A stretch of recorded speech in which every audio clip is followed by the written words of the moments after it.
Ice up, son. What's up? Ice up, son. What's up? Carolina, keep pounding. Carolina, keep pounding. The Panthers on the prowl will continue driving down the field to the red zone. We just got a first down and 10. Smitty on the loose, wide open Ted again. Stack 6 more on the board, looking like a win. With the 6-game winning streak, put them out their misery. Brady wanna cry when the ref threw the penalty. Panthers got a hot team, Patriots the enemy. Draw the first blood, different team than we used to be. Cam swerving through the traffic signal in a first down. Fans on their feet and the crowd getting really loud. Offense did a job off the field. There's a towel. Bank of America. Stadium is going down. Defense got them pushed back to the end zone. Hardy with the sack. That's a safety and we got the ball. Rushing on your shotgun. Staring at the barrel, y'all. All New England fans hear them saying that ain't fair at all. Ice up, son. What's up? Ice up, son. What's up? Carolina, keep pounding. Carolina, keep pounding. Ice up, son. What's up? Ice up, son. What's up? Carolina, keep pounding. Carolina, keep pounding. Better watch the linebacker, he can read you like a book. Run 40 yards just to tackle Luke. Got him shook, Toby like a tank. And D'Angelo with the fake. Stiff arm, out of bounds, 25 to game. Stewart back, healthy 3 lethal running backs. It's suicide at the wide receivers, it's a rout. Secret weapon make plays, Greg Olsen make it happen. Keep pounding on these haters, we ain't playing John Madden. Legion of the hometown go boom. Force and fumbles, Panthers making sure the ball is loose. Jack move, Charles Johnson, yeah, he will come attack you. State of mind, mentally and physically, we pass you. Godfrey in the nickel back, and he making sure we're safe. Panthers on the prowl, we gon' come and elevate the state. Hard fought thriller, only 59 seconds left. Panther fans on the feet, heart beating out the chest. Ice up, son, what's up? Ice up, son, what's up? Carolina, keep pounding. Carolina, keep pounding. Ice up, son, what's up?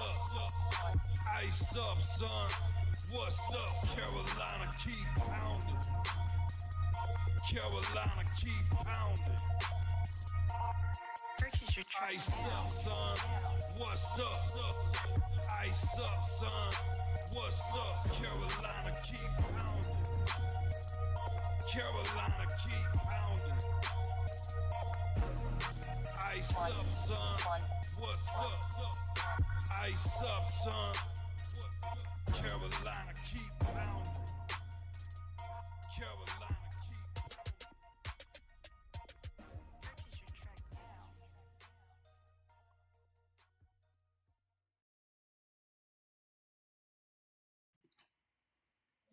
Welcome on in. We are doing the 53-man cuts and waiver wires today. Want to welcome everybody in. Hit that like button, hit that subscribe button, hit that bell, select all, leave a comment down below if you feel like doing so. And don't forget to check out the Facebook group page. Keep pounding in all caps for in-game posts, polls, opinions, and reactions to NFL news, such as scheduling for the channel, and for the Yahoo Sports Keep Pounding Fantasy Football League. Now, I want to make a quick announcement. Anybody that is involved with the official Keep Pounding Facebook Yahoo Sports League, we are going to be resetting that league due to scheduling issues there and drafting issues. So the draft that you encountered there is not official. We will be resetting it within the week. So be on the lookout for your invite and your if you were one of the ones that provided info for that channel, PM me with that info again, so that I can make sure that you get included. I do have a screenshot of the teams that we're in. Um, so if you are one of those teams and claim responsibility for one of those team names, let me know. Alrighty. Without further ado, let's get into this. We got a lot of work to do here, so let's dive on in. Um,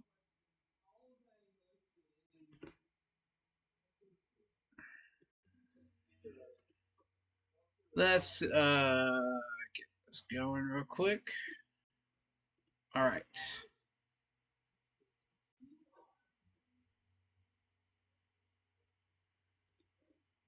53-man roster is officially done and out. All the waiver wire moves are made. And it is officially time to talk about these moves. There's a lot going on here, so I'm not going to waste anyone's time here. We're just going to get straight into it. A lot to talk about. 9 players signed to the practice squad. Um,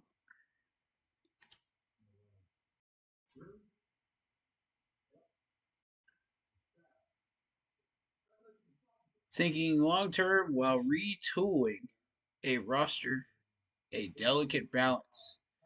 And that's exactly it. You know, it is. And today marks our first year of getting the foundation laid out for this team. We're going to look at a few things that have happened. Obviously, people have wanted my reactions, the long awaited reaction to these moves. I apologize, I've had some stuff come up and I've had to work a little bit too, so my apologies. But we're going to get this going. First of all, cheers for making it this far. If you made the 53, raise those bottles up, raise those glasses up, raise up whatever you drink it. If you're a player and you made the 53, you've earned it. Now, this is a temporary celebration. You've still got the whole season to stay on this roster. Can you do it?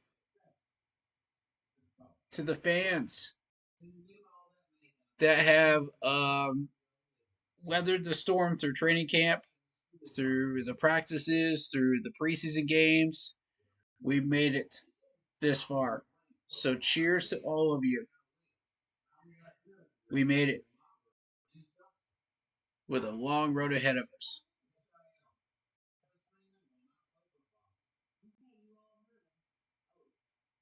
All right. Now,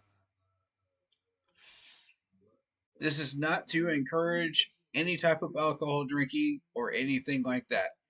If you choose to indulge in that, if you're of legal age, enjoy.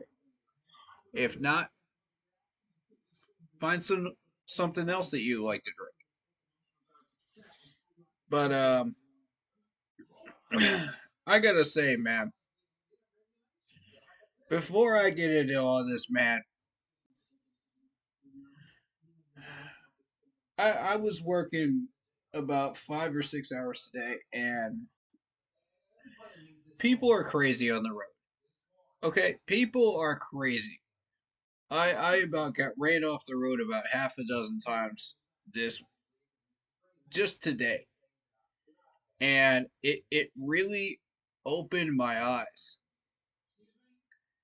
and brought a new perspective, you know, as far as like reminding me that life is short, you know, our lifetimes are short. So, yes, we're going to be frustrated about certain things. Yes, we're going to be pissed off about certain moves. But, you know, it's important not to stay there. You know what I mean? And it's important not to linger on that frustration and that pain, because if you do, it's only going to end in more and more and more pain that you put on yourself and more frustration that you put on yourself. So I want to remind people, stay focused on the ultimate goal, which is living your life. Okay? Stay focused on what really matters. You know, and I got to tell you, man, those experiences were scary today. A lot scarier than the moves that we saw happen over this week. So, and I am thankful and blessed to still be here and still doing what I do. So, let's keep this rolling, man. Let's let's get busy. All right.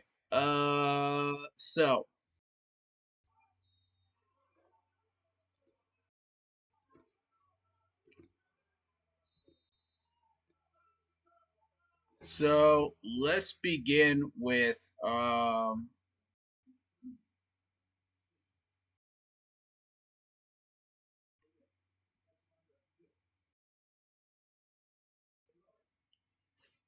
where are we at? Where are we at?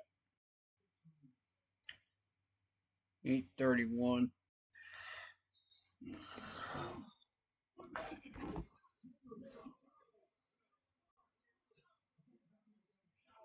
I think we talked about Michael Barrett to Seattle for Michael Jackson. So we covered that. We signed Aaron Beasley and we waived Badara Terrari. Uh, I like the linebacker depth. I was a little disappointed because I thought that offensive tackle Badara would pan out. I was watching him one on ones on the sixth, and I could have sworn this dude was going to pan out, but apparently not.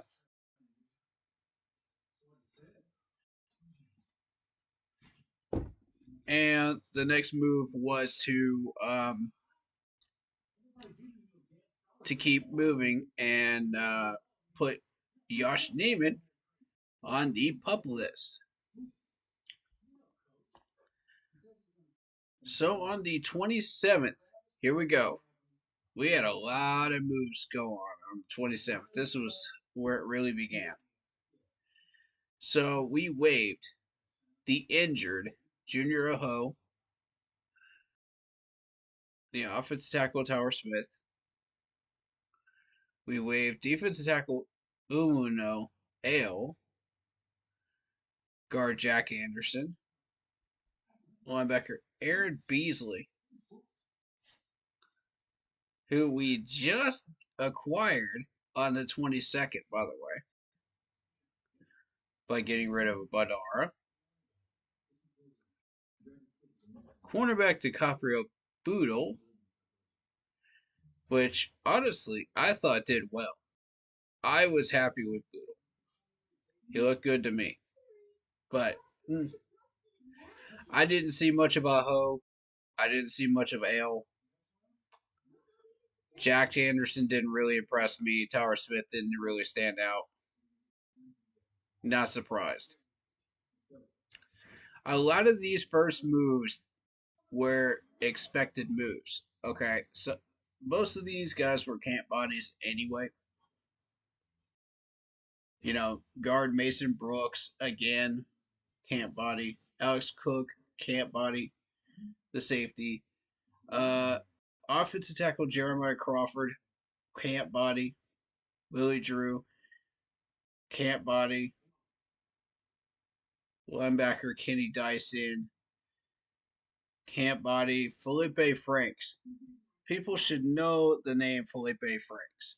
If you've been paying attention to training camps, you should know this name because this dude has been here already one year prior, and he did not pan out last year, and he didn't pan out this year, which doesn't surprise me that we've kind of seen enough of Felipe Franks to know that this dude is not what we're looking for in our tight end room. All right, so we move on. Ricky Lee. Ricky Lee, the offensive tackle, was one of the ones I was really, really hoping would pan out. I really liked this dude. I thought he was going to be the next Swiss Army knife, but apparently not, of our offensive line. We're still looking for that Swiss Army knife of the offensive line. So we'll see how this goes. TMJ. We'll come back to TMJ. That's a big topic right there. We'll be back for that. Offensive linebacker Derek McClendon. McClendon was kind of one of those on the bubble players for me. Like, I would have liked to see a little bit more of him, but he just didn't get enough snaps. But it's a shame.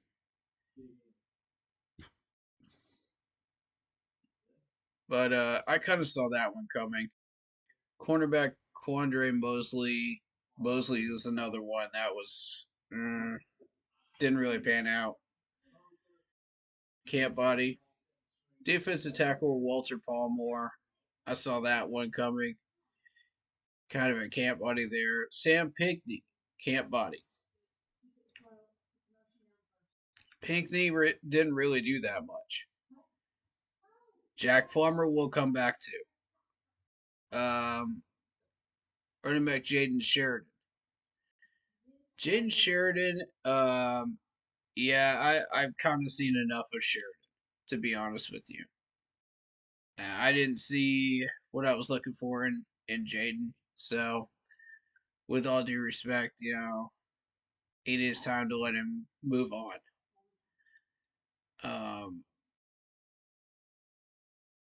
Defensive tackle TJ Smith, camp body.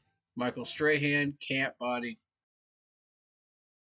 Offensive linebacker Luigi Billion. Luigi was one of those I was hoping would not get cut, but it end up on the practice squad. But apparently that's the case. He is gone, so best of luck to him.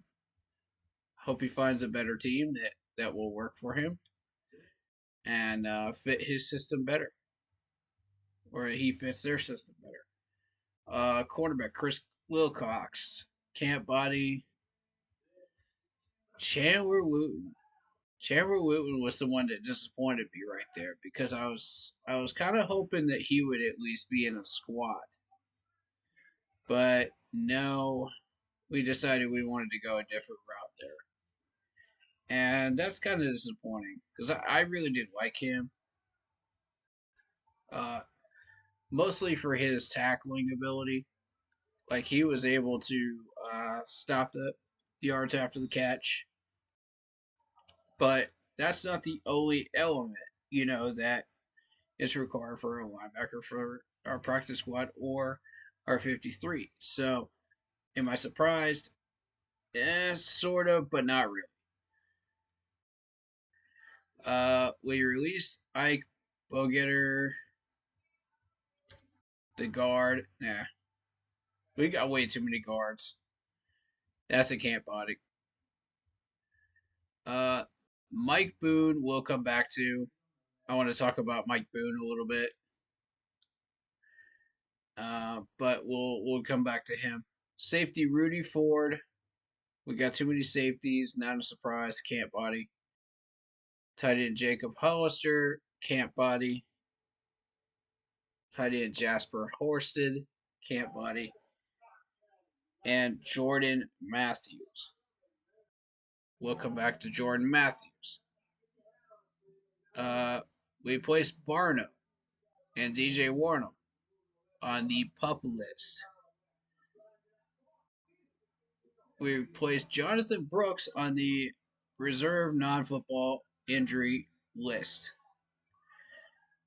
We placed Dane Jackson and Sam Franklin on the injury reserve designated for return list. And we placed Tay Davis and Cam Gill on IR. Now, let's talk a little bit about Cam Gill real quick. Cam Gill had an aggressive tackle during the Bills game. I thought he was definitely somebody we could look into for sure. Tay Davis, I had high hopes for as well. I'd like to see him stick around, so I'm glad of that. Overall, we will get Brooks back eventually. We'll get Dane back. Sam Franklin is critical in our safety room, of course, and special teams, of course.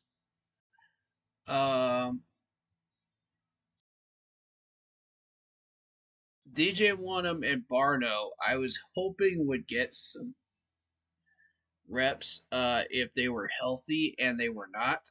So, not a surprise. So we'll see what happens to those two. I want to see who they really are, though. I never really got a good identity on either one of them, that I could create for these two myself, for my evaluation process. Maybe the coaching staff was able to, but I was not. So, fair enough if you want to keep them around and see what they could do. I see no problem with that. We have good linebackers in the room, and these two will definitely add to it later on. From what I hear about DJ Wanham, yeah, I'm definitely excited to see what he could do. I want a good look at him. I didn't see him during the fifth and sixth as much as I would like to. I think DJ was actually hurt during that time period. I don't know about Barno, but I think DJ was. So, that being said, I mean, this is a very interesting list for the 27th. We haven't even gotten to the 28th yet, but we're just starting with the 27th here. And, we've talked about Josh Neiman. Josh Neiman was another one I thought was going to pan out, but apparently not. He had a lot of potential.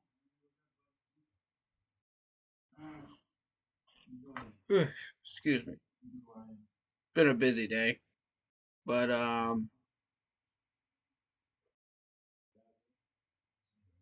notice how many offensive tackles we just waived on the 27th alone. We got Tower Smith. We got Ricky Lee. That's 2. We got Jeremiah Crawford. That's 3.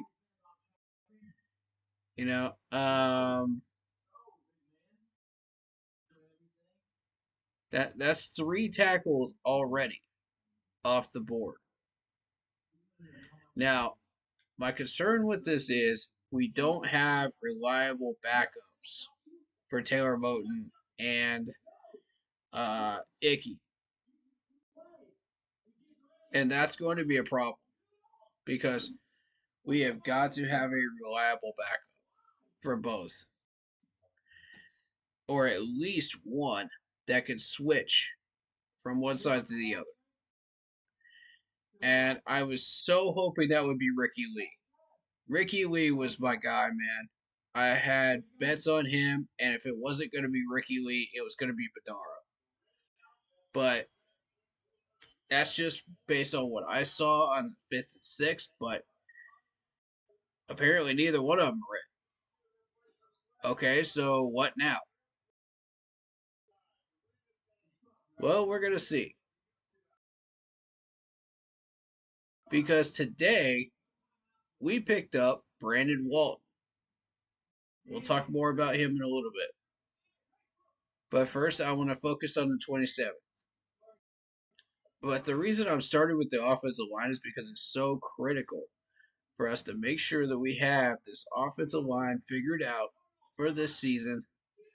You know, even if it's lackluster and it's not what we're looking for, uh, it's still adequate to get through the first season, of a 3-year process. Um, it it's normal for us not to have the depth, during the first year. The Lions never had that kind of depth in the first year after the first offseason. Green Bay never had that kind of depth. New England, KC, the list goes on. None of them really had that kind of depth on their offensive line. So they still struggled in certain areas, whether it be guard or tackle or maybe even center, before they built their empires. So be patient, even though, it looks like we have a lackluster depth room right now, whatever we do get, it will be enough to get through year one. And I know how frustrating that is for everybody, including myself included, because I've been stressing the offensive line forever. So, as the main goal of what we need to focus on with this offense and starting this offensive scheme, you know, it's absolutely critical we get that right. So, you know, I'm perhaps the most frustrated that this is not coming together the way we want it. You know, I just want one more Swiss Army knife offensive tackle out here. You know, that's what I'm looking for. If we find that, I think we'll be okay for year one.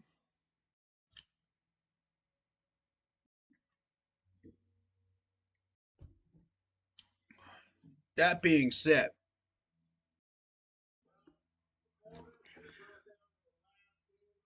we have a ton of guards, and I think the thing you're going to notice a lot in these transactions is the guards. You know, how many of these guys get moved? How many of these guys get tossed? And I'm not even addressing the elephant in the room yet. We'll get to those players in a minute. But I want to focus on the offensive line first. All right, so let's count how many guards we have tossed on the 27th. We got Mason Brooks. We've got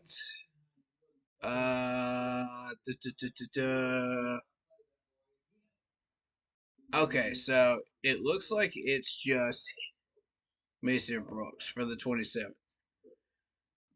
I thought we were going to see more. Oh, Jack Anderson. Jack Anderson as well. Okay, so that's two.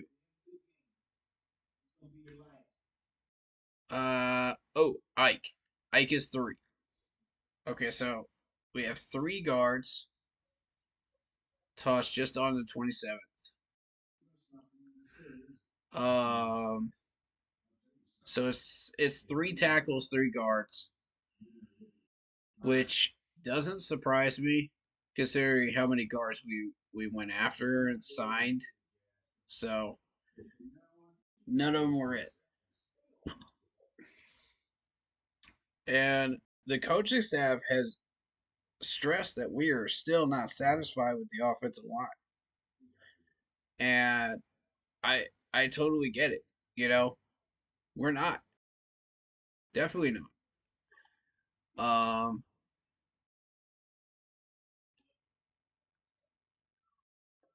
But over the course of this, you're going to notice more guards leaving. But let's now shift our focus to the cornerbacks room, because the cornerbacks room is important.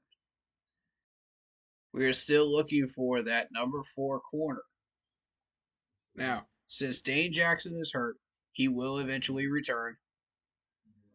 That means that we need a solid corner.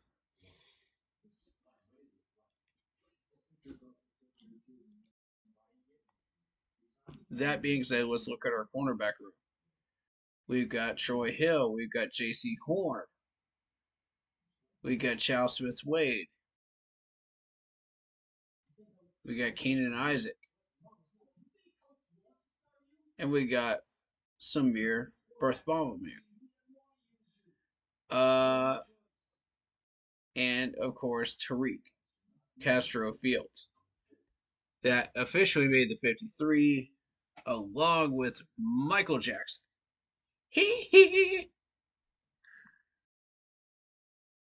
All right, so I had to do that. All right. So with that being said,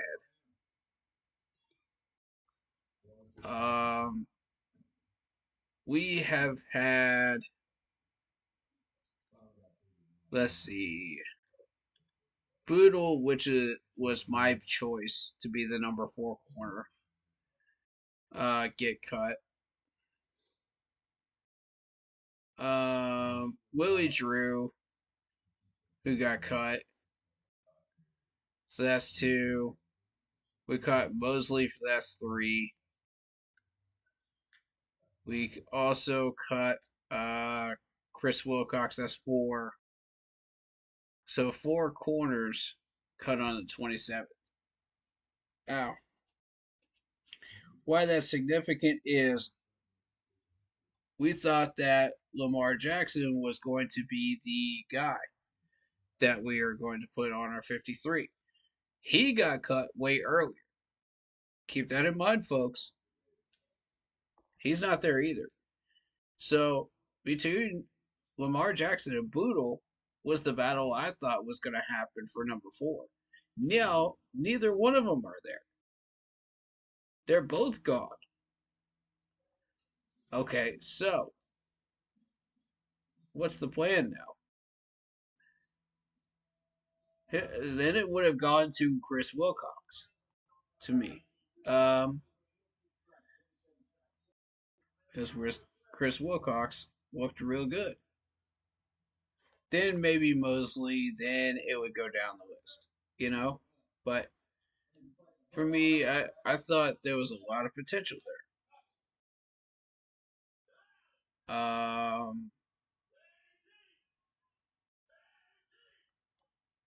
We also waived injured Nash Jensen, the guard. I saw that one coming. I mean, Nash Jensen has been here for a little bit and just hasn't gotten it done. So I'm not surprised there.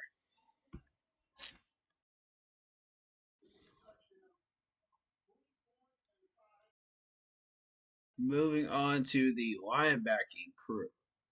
Because the linebacking crew, we've had a number of moves to happen with that. Starting with Kenny Dyson.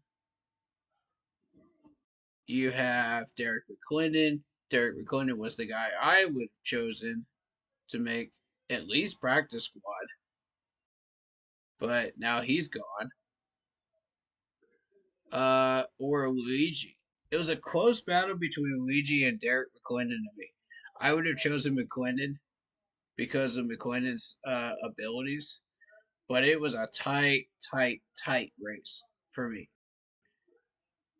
And Chandler Wooten definitely was in that race as well.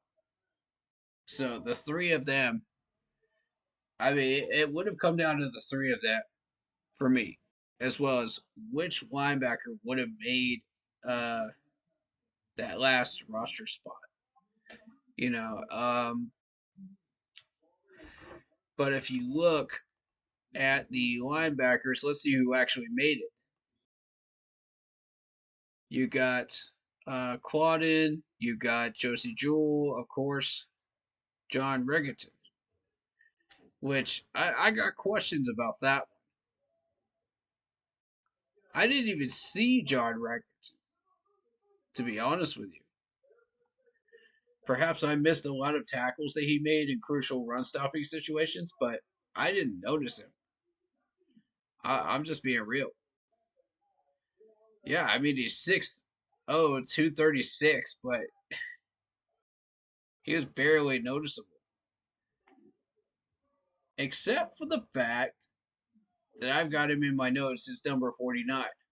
So there's a good chance that I did miss a lot of the stuff that he did, and it just got recorded as the jersey number. So I'm going to give him the benefit of the doubt here. I'm going to say, okay, yeah, you deserved it. Shaq, Trevin Wallace. I love Trevin Wallace. I love the fact that he made the 53. Fantastic, fantastic, fantastic move to make him one of our main guys. 6'1", 244, rookie from Kentucky. I mean, this dude has been making a difference. It's big. It's obvious and it's big. You got Chasia from LSU. And if I butcher these names, I genuinely apologize. I have a bad habit of doing that. But 5-year veteran. You got Chasion.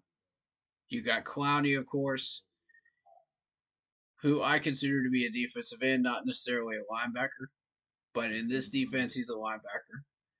DJ Johnson making an impact finally, during that Bills game.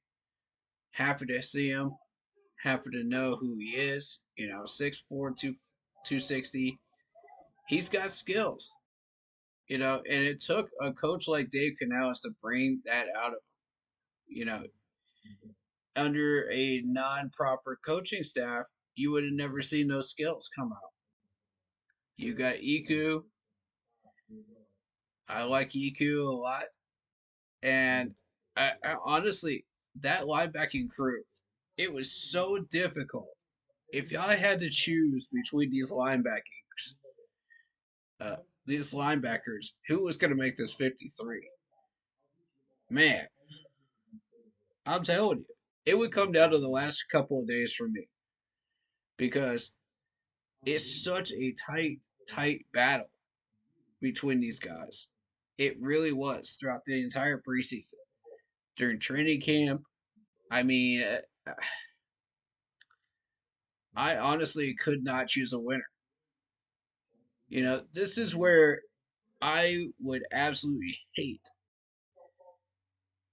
being in that chair of being a head coach or a GM because that is just when you're faced with choices like that with great players like these, and you have to let talent go. Good talent that's going to go somewhere else. That's going to come back and hurt us. It is actually terrifying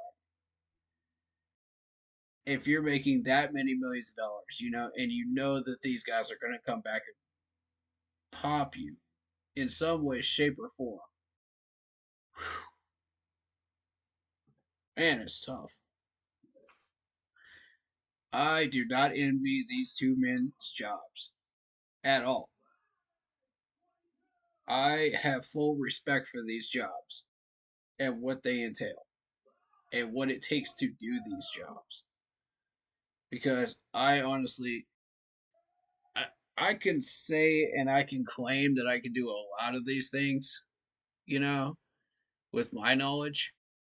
But at the end of the day, I could probably only pull about 75% of the job requirements for those jobs. You know, And that's without experience right now.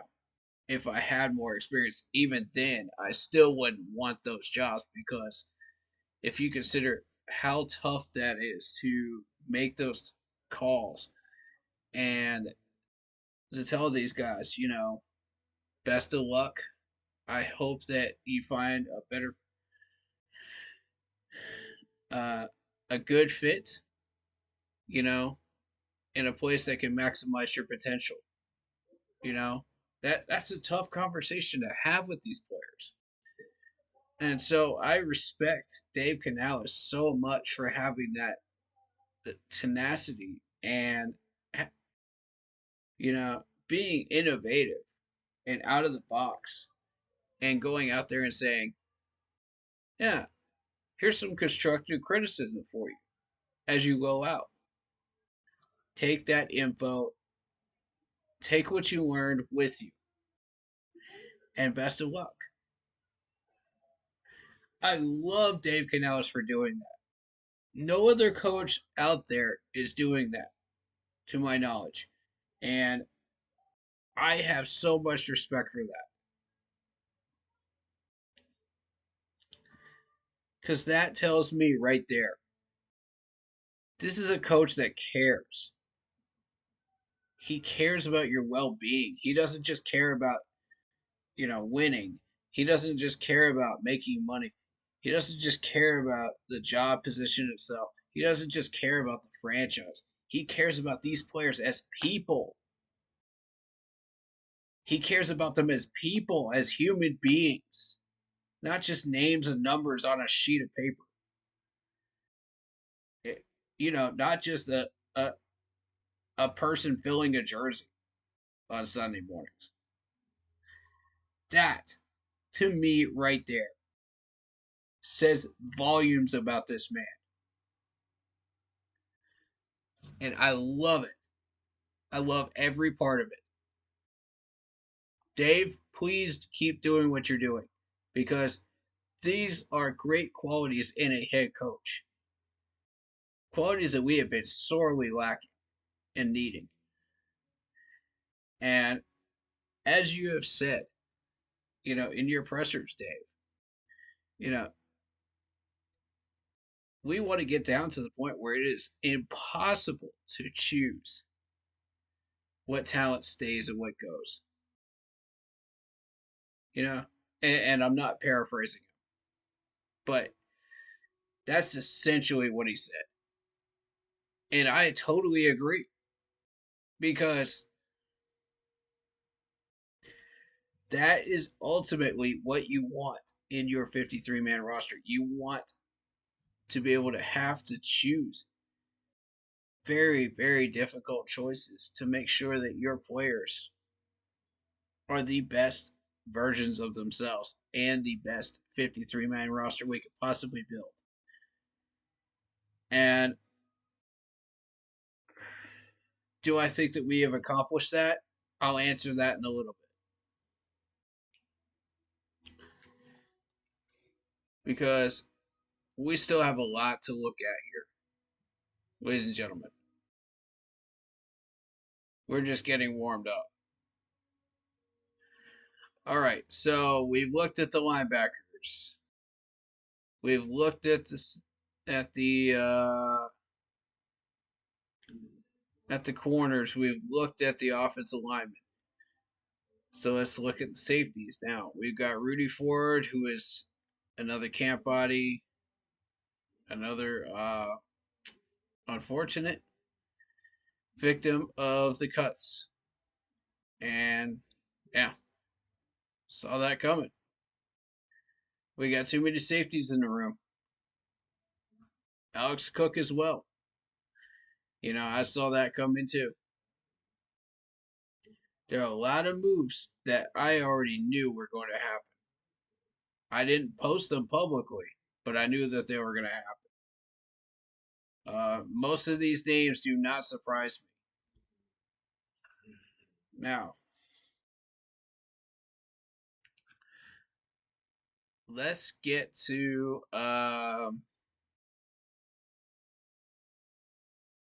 the defensive tackles Junior Aho, Walter Palmore. Both of these guys, I kind of saw that coming, to be real with you. Neither one of them really stood out to me. I don't know about you guys, but they didn't stand out to me. So, and I encourage everybody, be your own evaluator. You know, don't just rely on me. Be your own evaluator. Let's see if you guys see the same things I'm seeing. You know, during practices, training camps, during games. Let's see if you guys see the same stuff I'm seeing. And if you do, let me know because I want to know who's got the eyes that notices these things. You know, point it out. In the Facebook page, point it out in the YouTube comments, point it out in chat because I want to know. All right, so you got the tight ends, Felipe Franks. Like I said, this dude's been around for a while. Hasn't panned out. I expected that. Jacob Hollister, yeah. Unfortunate can't body. Jasper Horsted, yep, can't body. Now, Jordan Matthews. Let's get to Jordan Matthews. I told you I was going to get back to him. Jordan Matthews. Uh, got put on the practice squad and then got moved up to the active roster, I believe, on the 29th. Okay, so Jordan Matthews is on the 53 officially. Excellent, excellent move. Excellent move. Now, here's how this tight end room needs to shake out. If you're looking at the tight ends right now, you are essentially looking at Jatavian Sanders. I think we can all agree he deserves to be there. Tommy Tremble, we can all agree he deserves to be there right now. Some people aren't as high on Tommy Tremble as others, and that's understandable. And then you got Ian Thomas. Now, Ian Thomas, as I've said before, needs to break his glass ceiling. And he's been through 3 coaches now in 3 different preseasons that includes training camp and preseason games. And the dude hasn't really shown us that much. I mean, I want more. Ian, I know you got more in you, bro. I know you do. I need a little bit more. You got a year. As far as I'm concerned, you got a year. Show me that. Otherwise, I'm going to have to recommend the coaches move on from you and that you find a better place, man. Because if you can't break through that glass ceiling here, somebody's got to be able to help you break through it somewhere else. And we just got Sanders, we just got Jordan Matthews. So I feel like at this point, running 3 tight ends, you're the odd man out. And I hate to say that, man, because I do like you. I do like you a lot. But it's just, if you're not breaking that glass ceiling, I can't justify supporting you being on the 53, man. I can't do it. But at this point, you're not practice squad eligible, so what else can we do with you? You know what I mean? It's kind of a catch 22 there. contract wise. And he's not the only one that's in that scenario. Andy Dalton is as well. But we'll address Andy Dalton later. Right now, the focus is on the tight ends. And I think this is a great tight end room. I like it. I really, really like it. I'm going to go ahead and grade this a high B plus right now. The only reason I'm not rating it an A minus is because of Ian Thomas not breaking through his glass ceiling. But if he were to do that, yeah, this would be an easy A minus for me grade. You know, of course, Tommy Tremble for me is very talented. I think he's got the skills. He's useful in two or three different systems that we've been trying to run. So I think that yes, Tommy Tremble is valuable. So to me, Jordan Matthews definitely joins a very, very talented group here. And all of them can learn from Greg Olson if Greg is willing to work with them. But yes, I'm very happy with this tight end room right here. Very happy. Um, let's talk about the running backs. Miles Sanders, we still have to figure out what we're doing with Miles Sanders. And at this point, I see him as kind of a running back slash fullback role because the listen, guys, he was battling against second stringers and third stringers in the Bills game and struggled to make the extra yards, that he used to make. And this is under Dave Canales. So my whole thing is like short yardage situations. Yeah, he can get you a few yards. He can push you past the line, get you a new set of downs. I'm totally down for using him in short yardage situations. As far as like long situations, the only reason you would set him up is for a decoy or to be used for a setup for a pass play. Because people know that he has that breakout talent. Excuse me, it's late night. Um, but yeah, people know he has that breakout talent. He can make moves. That's not in question here.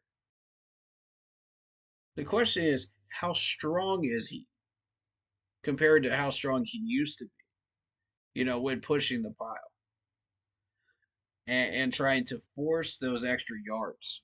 And that's where I think that he has kind of taken a step back from the days of Philadelphia. So if he wants to take it back to that level again, hit that weight room, you know, and keep pushing, man. Keep pushing. You can get back to that level, Miles. I believe in you. You know, that's just what I see. Maybe you don't see it the same way. Maybe some people don't see it the same way. I do. I think a little bit of extra strength and conditioning could go a long way. He's definitely got some trade value. So if you were to move him in a trade, in a package deal, I could definitely see it. Dallas has been keeping an eye on him. Um, and I want to come back to that conversation in a little bit too, because there's a little bit more I want to discuss about that. But right now, let's focus on the rest of the running back room. You got Chuba, obvious number one. Happy with that. I think we're all happy with that. Chuba's come a long way. He's I'm so proud of Chuba. Can I just say that I am proud of you, Chuba? You have really, really broken past your glass ceiling of where you used to be, man. Because I think back on Chuba, the first 2 years, this dude had fumbling problems. He had catching problems. He just looked like he was just not ready. You know, he was just too raw. And over time, as you watched him develop, in the first 2 games of that regular season, he had both problems fixed almost immediately in live gameplay on Sundays on the ones that count during the regular season. I was like, "Whoa, who is this?" It's like I don't recognize him at all anymore. He's grown up, and I'm so excited for Chuba, man, and the opportunities this dude has gotten. He's earned every one of them. He has gone out there, he has hustled, he has put blood, sweat, and tears on that field. You can tell every Sunday. And I am just so excited for him. Yeah, he's never going to live up to CMC's shoes, but because those are massive shoes to follow, massive shoes to fill. But so far, he's done an excellent job of just being himself and doing what he does, and just being a reliable threat in this offense and a consistent one to where you're not just going, okay, we have to guard against just the pass. No, you still got to deal with Chuba. Chuba's still back there. And I love it. I love that. So good on you, Chuba. I like you. Keep up the good work. Keep doing what you're doing, man. Because that man embodies the mantra of keep pounding every Sunday. Absolutely.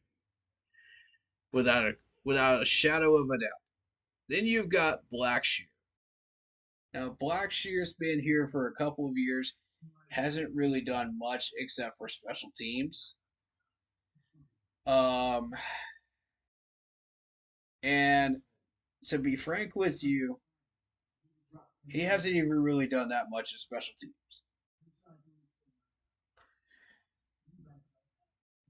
I'm gonna take a moment. I'm gonna take a moment because I think y'all need to know.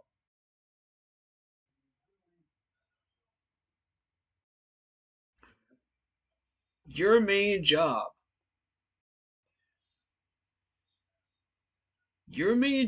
Blackshear, is to be a special teams man.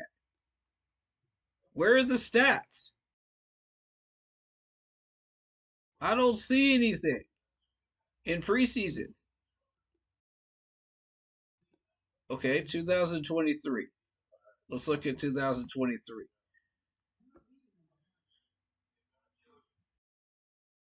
All right.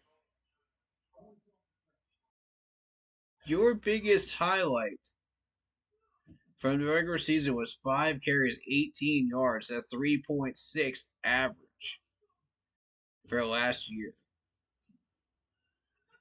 Okay, yeah, you had 1 carry for 6 yards. You had 1 carry for 6 yards against the Buccaneers, both games.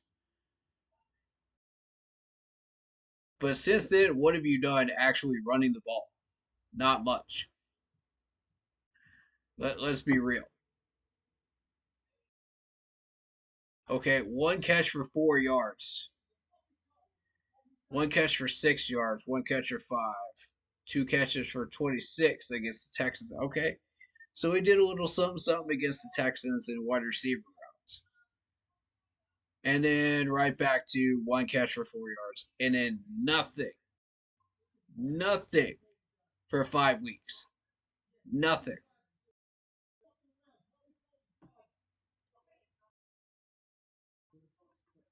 Where are his special teams numbers?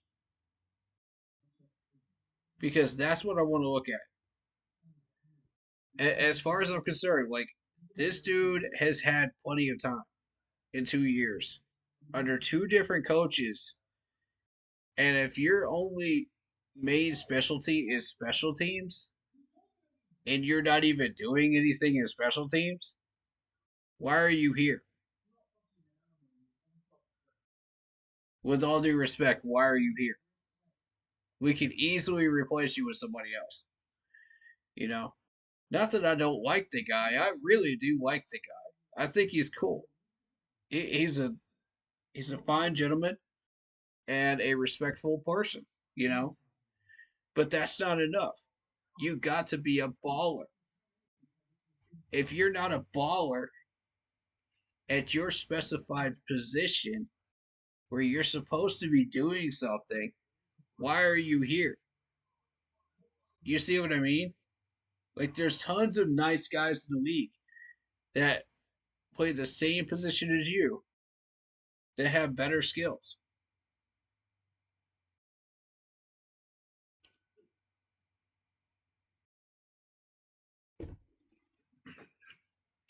That leads me to ISM.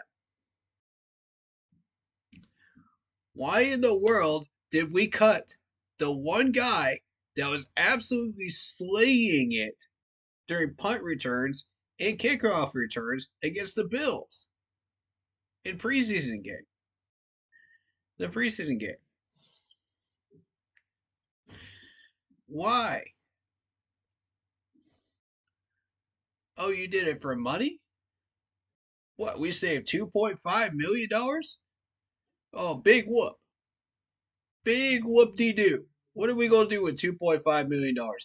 Oh, we're going to sign another wide receiver? Nope. We're going to sign another linebacker. We're going to sign some more corners that will never keep, that will never stick. This is why I'm frustrated with this. We cut TMJ, we cut ISM, and we put this man back there returning punts and kickoffs. Yet he does barely anything back there. I'm frustrated with that.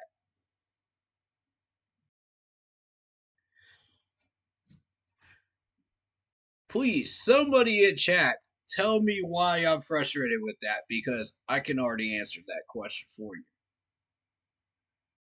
Because this does not make sense. When ISM is shredding the punt and kickoff returns, we know we found our guy. He's worth the 1 point whatever million dollars it was. Blackshear has clearly not done anything. But wait, it's about money. Ladies and gents, we are now in the red. $6.7 million. And I told you some of these moves were going to come back to bite us. I told you. But here's the biggest one. Because this man right here refuses to play ball and restructure his contract. Need I say more? Mister, I want dollar bills rather than actually doing your job out there, Taylor. Come on, man. Like, be a team player, bro. We shouldn't have to keep doing this every week. But no, I got to keep calling you out because, Mister, I got to have money bags. Doesn't want to get rid of that $27.4 million cap hit. You're costing us money, Taylor. Come on, man. Honestly. Like, didn't you want to get into a push and shove match with Clowney during a preseason during a training camp practice? Like, you know better than this. And now, even now, knowing that we have the number one waiver wire spot, knowing that we need certain positions filled, but you're not willing to do anything about it, you still won't come to the negotiating table to help us out. I'm disappointed in you.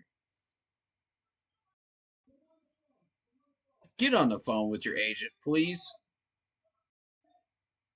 Because your agent is getting you a raw deal here. I'm trying to tell you, it's a raw deal. It's time you wake up and smell the roses, my friend. If you keep having a lack of production on that field and get Bryce Young killed this year, you will not be in Carolina much longer. I'm warning you right now, buddy. I'm trying to help you, but you don't seem to want it. And you're dragging the whole doggone team down because you refuse to let us get even just a little bit more money and a little bit more cap freedom so we don't end up in the red $6.9 million. Oh, but Brant Tillis is supposed to be the magical magician, right? He's supposed to get us out of that? Folks, I'm telling you, even the greatest magicians end up on the streets eventually. They can only hold that magic for so long because of the weight that they are carrying from everybody. That magic act only lasts so far as the money that they are being paid. Let me explain that to you because I don't think people truly understand this. Y'all are expecting him to pull a magical dragon out of his hat instead of a rabbit in a time of desperate need. No, that's not how it works. That's not how it works. These players have to be willing to come to the table and negotiate. Otherwise, you're going to see numbers like this. That's disgusting. That's not what we need. Look at the rest of these numbers and you tell me what's going on here. Now, Robert Hunt is understandable. We just signed him. Damian Lewis, totally understandable. We had to pay him. But look at the rest of these numbers. Do you see any other big numbers like that? No, you don't.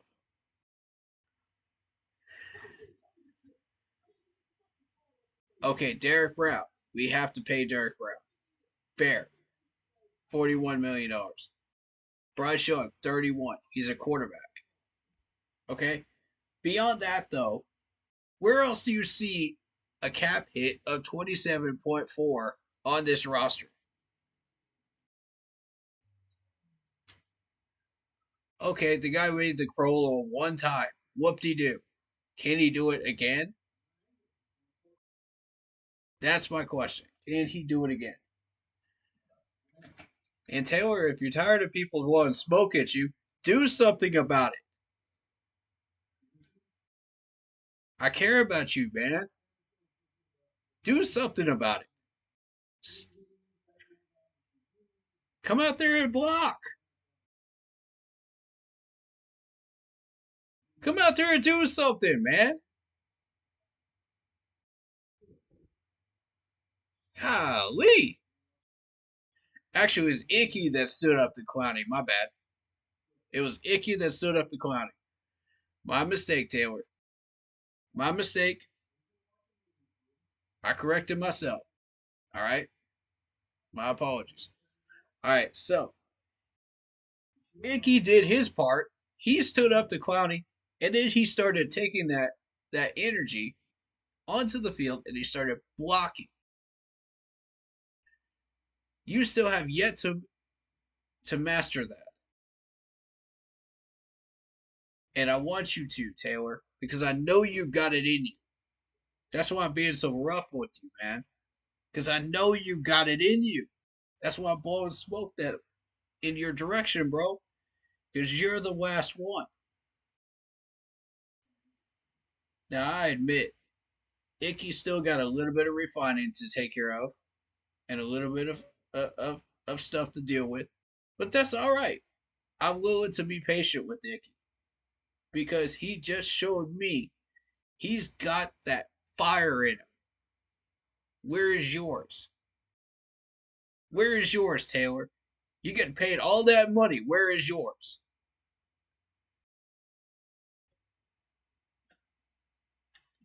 You know, and to be fair, he reminds me of Trey Boston.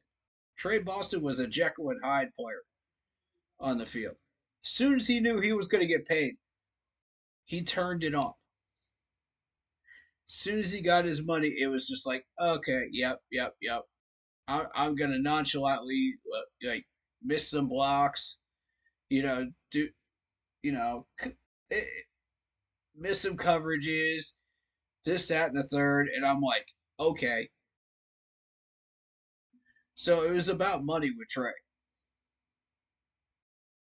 Taylor, I do not want to see you go down that same path. Please do not go down that same path. I know there's more to you than that, bro. I know there is. I know there is, man. I believe it. I, I think I did get an autograph from you, if I'm not mistaken. One of those 2 or 3 years. And I think I did say something to you. But um, it wasn't in regards to what I've been saying, so far on stream. But if I were to get, a couple of minutes with you, I would say the same thing to you face to face that I'm saying on stream, dude. You gotta wake up. You gotta wake up. Otherwise, you're gonna develop a bad reputation and you're gonna have trouble getting signed. Look at I'm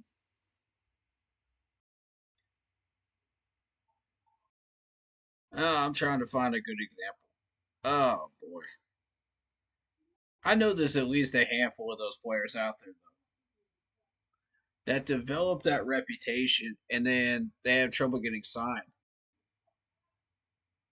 You know why we don't know these players anymore? Because of that reason. It's up to you. Let's see what you got. You made the 53, obviously, but are you capable of going through an entire season and getting the job done? Yeah, you look good against the Bills' second, third, and fourth stringers, but that's the second, third, and fourth stringers. Anybody can look good that's a starter against those. The second, third, and fourth stringers. Anybody. But are you going to handle your business in regular season games? That's what I'm asking you, Taylor. Can you get it done? And with a $27.4 million cap hit in dead money, I'm going to need to see something. I'm gonna need to see something, brother. Because if you're not willing to come to the negotiating table, something's got to go down here. You're gonna have to be worthy of that money. All right, so moving on.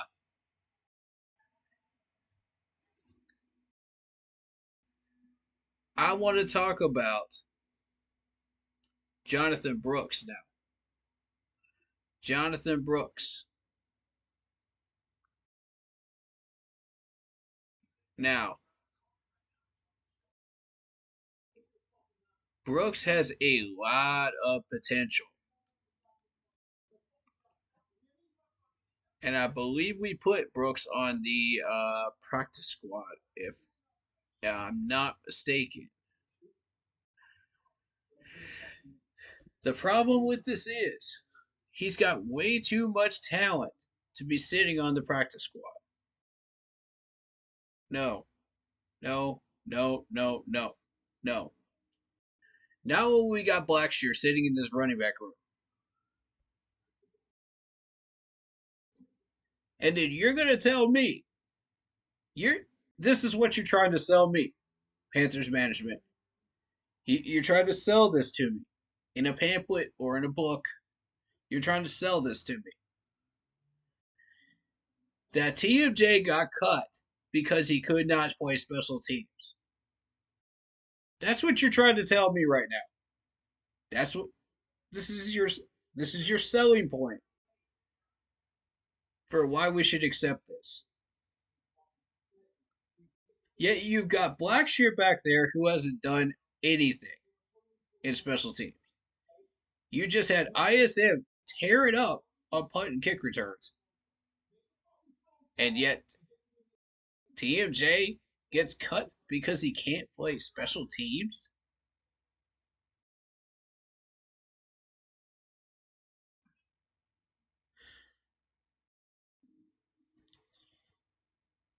If you believe that horse crap lie, that's the only reason that he was cut, and for no other reason, I got a giraffe in my backyard to sell you. A non existent giraffe. All right? There had to be another reason.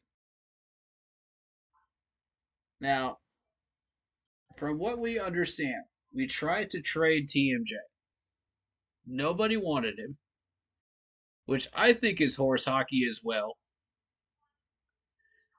Because if you were really trying to move him, you would have packaged him up with Miles Sanders, which we know everybody wants. Have you tried packaging? No? No? We're just going to let this dude go to the 49ers with no other reason other than, oh, he can't play special teams. Let me remind you, TMJ was one of the best wide receivers that Bryce Young had, that he found chemistry with. Go look at the numbers. Tell me I'm lying.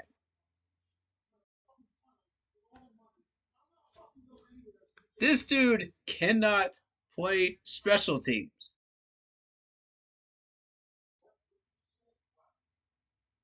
And that's why he's gone. Really? Really? That's what you're trying to sell us. Panthers management. That's what you're trying to sell us right now. Man, shoot. I don't even know. Folks, there's some dumb moves that happen every year. There's some dumb moves by our management every year that qualify as Carolina Panthers offseason moves. This is one of them. What in the world were you thinking when you even put him on the trading block to begin with? Okay, we're trying to save some cap money. Okay, here's an idea. Call Taylor Moton. Get him to restructure. Oh, wait, he's too busy being a greedy clown. So we're back to where we were before.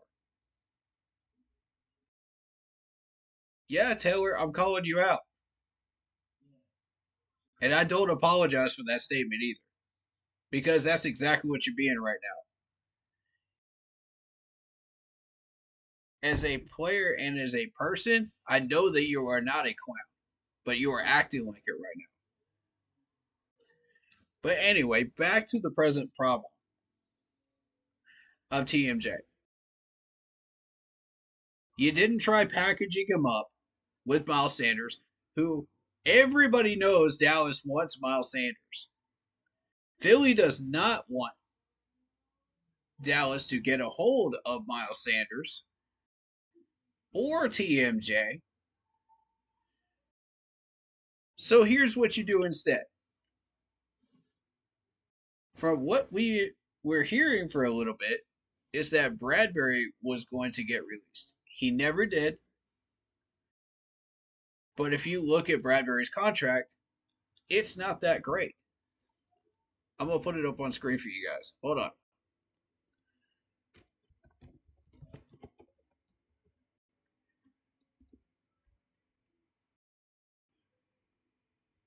Look at this contract. Void, void, void, and void. 2026 through 2029. Nothing on there. Now, here's the two numbers I want you to pay attention to in the cap number section. 3 million and 4.3 million. We are prepared to pay that to get this man back in a trade. So here's an idea. You know the Philadelphia Eagles want Miles Sanders back. You know they don't want him in the clutches of Dallas. And you know that you're trying to move TMJ to free up a couple mil. Okay. So trade with the Eagles. Package deal. TMJ, Miles Sanders, and a late round pick. Let's get James Bradbury back. Pay him his $3 million this year. Actually, pay him his 4.3 this year. That's fine. 4.3 this year. And restructure his contract because nobody wants to pay that $20 million that he's got sitting there in 2026. It's not that difficult. Why are we still settling when we have opportunities to get ballers back on our roster? Like this man right here.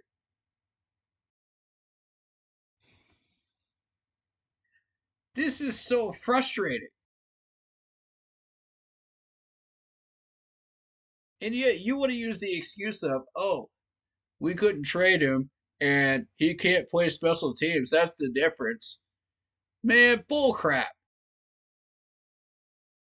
Everybody knows it's bullcrap. Stop lying.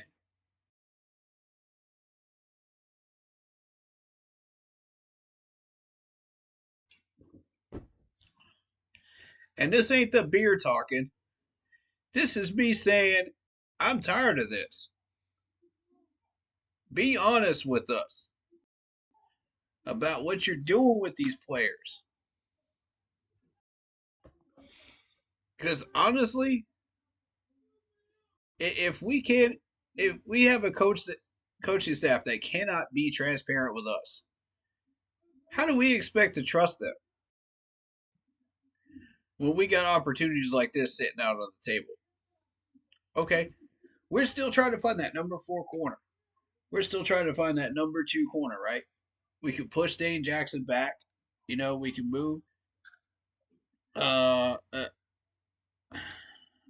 who was it that eventually won that number 4 corner job?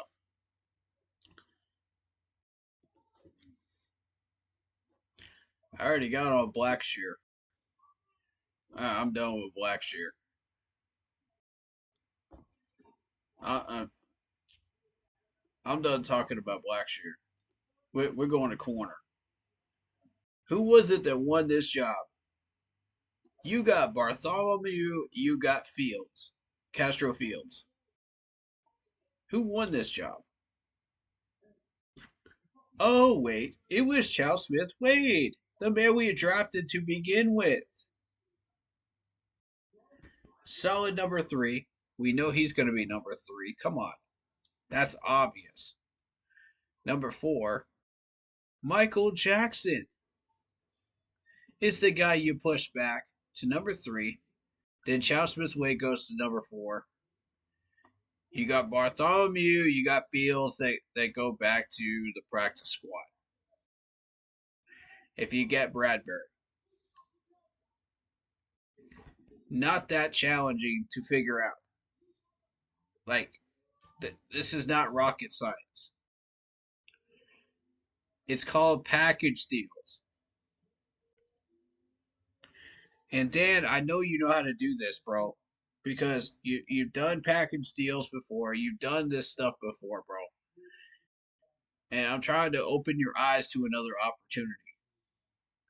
But now you lost that opportunity because you straight up cut TMJ and allowed the 49ers to pick him up. That was your biggest trade value package deal player. And you let this man walk free of charge.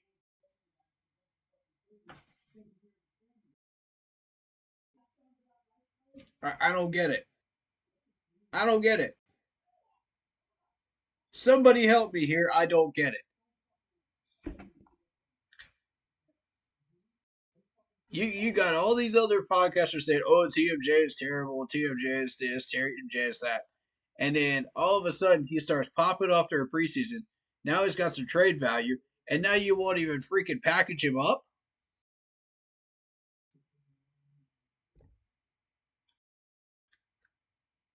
Who are we listening to? I've been telling you this dude's got trade value. I've been telling you that's his last year. You've seen the stats for yourselves. This dude's got trade value. You're trying to tell me nobody wants him by himself? Okay, package him up.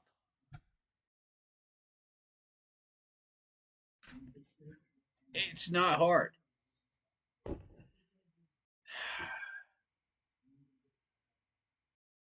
Okay. Anyway, all right. Before I get into too much more negative, let's talk about the center position. We kept Andrew Rahm. All right. So, Andrew Rahm to me is a little raw. He needs work. And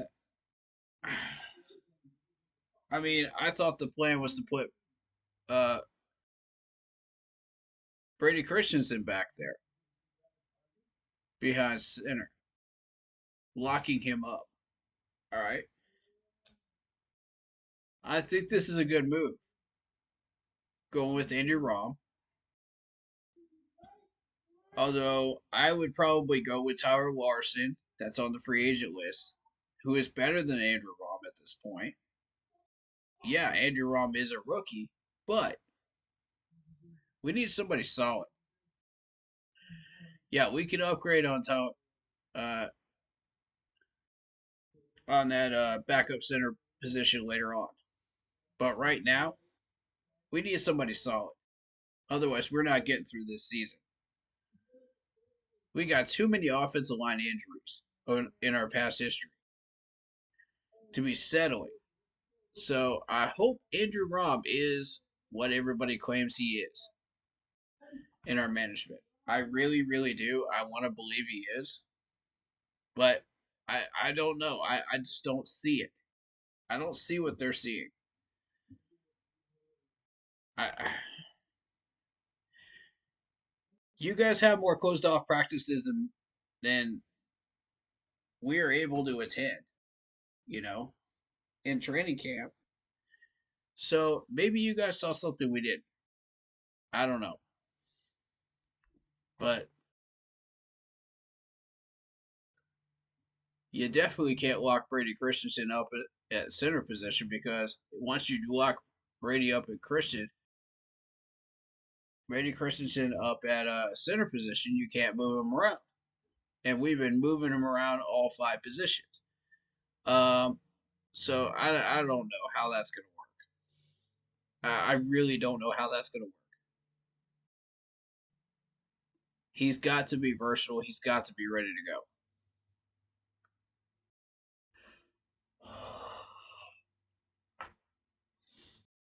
Now, this guard position, is Jarrett Kingston the guy? Is Jarrett Kingston the guy? That's my question for y'all. Shout out to 704 Money Bags. It says, guys, it's 3 a.m. Keep pounding, though. I'm going to rock with you, though. Lot Poppy says, how you feeling? How we feeling?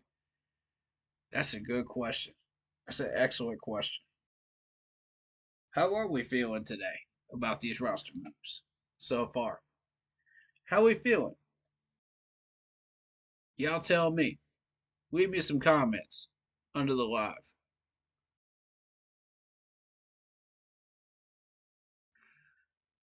I'll reply to them. I promise I will.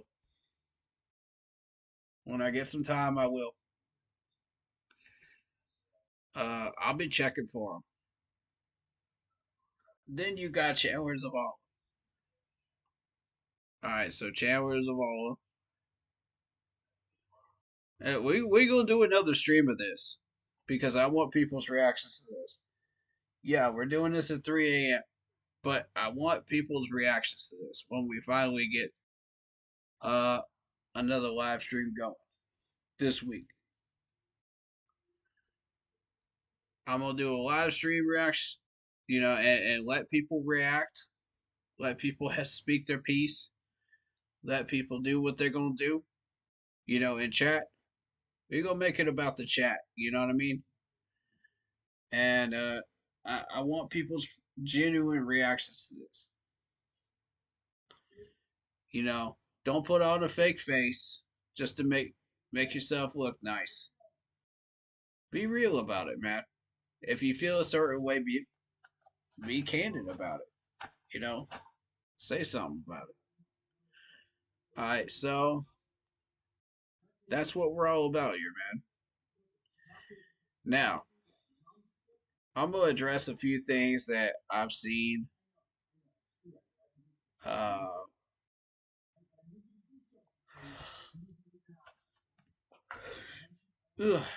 and people have talked about.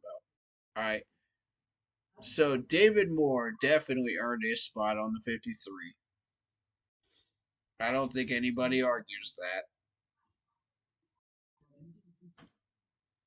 But let's talk about him and Jonathan Mingo. Now, Mingo supposedly has gotten some good chemistry with Bryce Young. He's got some good chemistry with Matt, with Jake. My mind's in 1,000 different places right now. I'm sorry. Jack Plummer. He found chemistry with Jack Plummer. So clearly, David Moore is legitimate. He even caught a couple of passes with Jake. So clearly, this dude is good all the way down the roster. No matter what quarterback we put in out of the three. Uh, so that's why he's on the 53. It's obvious.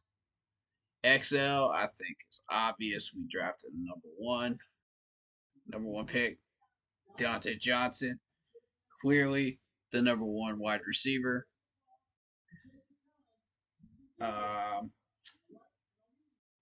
which to me, I still feel like it's stealing. Does anybody still feel like it's stealing? I mean, sound off in the live stream or the chat or the comment section if you still think it's Adam Thielen. Because honestly, I'm still feeling Adam Thielen. We're gonna come back tomorrow during the evening with the live stream, and I want people's opinions on this. Sound off on that. I'm gonna give people time to think about this before we get into it, because that's gonna be a good debate.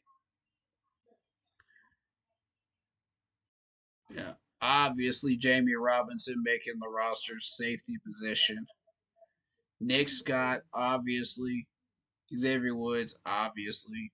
Come on, man. Obvious picks. Jordan Fuller. I like that one. I like that one, man. I think you got a solid safety room. I'm gonna go ahead and give that an A minus on that safety room. I like that safety room.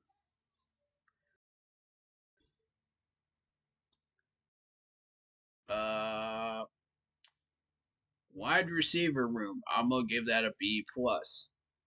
And the reason I'm gonna give that a B plus is because we still have yet to see XL. We still have yet to see him. Once we see XL, I'm gonna give it an A minus.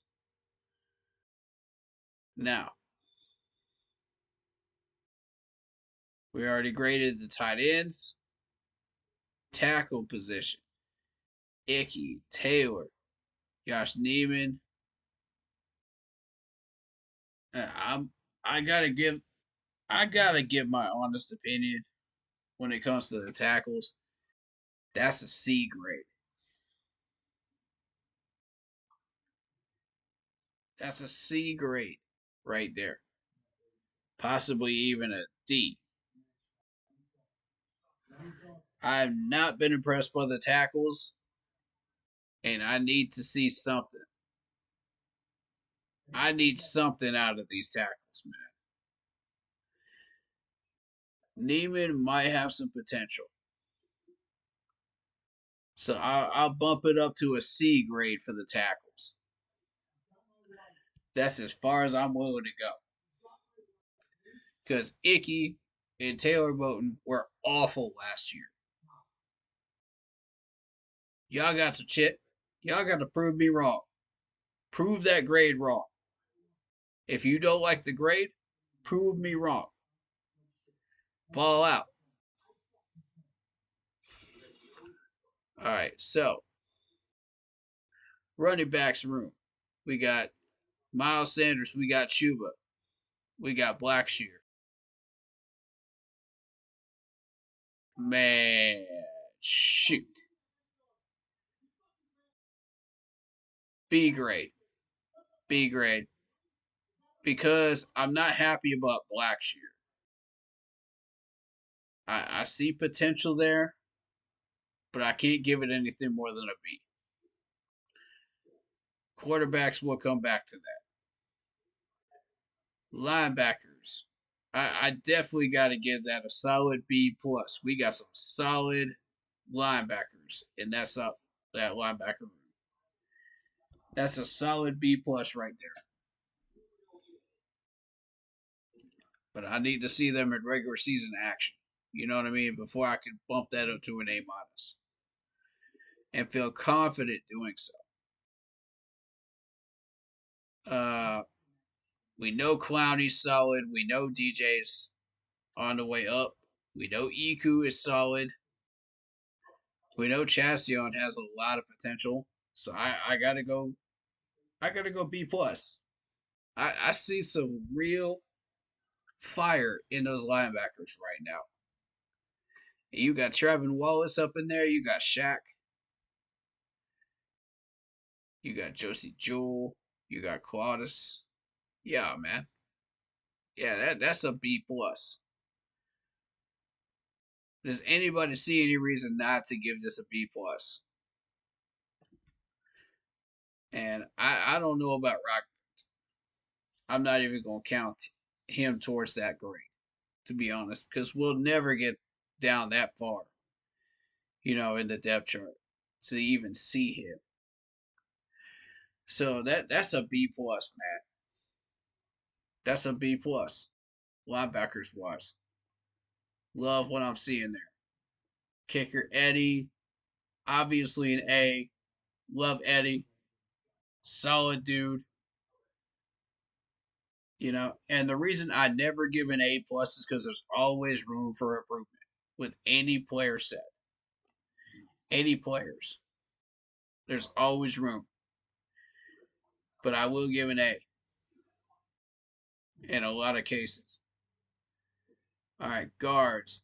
Zavala, Damian Lewis, Kingston, Robert Hunt, Brady Christensen. That's going to be a B plus. We have definitely improved there. We still got some work to do. I'm not willing to go past that B plus mark. Not yet. But we definitely started working on these guards in this offseason. And there's a difference. There's definite difference in what we're looking at. Because guards are not the problem right now. Guards have not been the problem all training camp or preseason. Yeah, we have had a couple of penalties that we've had to clean up, but that's been about it. So solid B plus there. Defensive tackles. You got Shot Total, Nick Thurman, Jamie Sheriff, brand new guy, 6'2", 265 from South Alabama. You got Alshon Robinson coming up in here. All these guys are run stoppers, by the way, so this counts as part of that D line. You got with Brian Ray, Derek Brown. All these guys are solid. I like what we're looking at right now.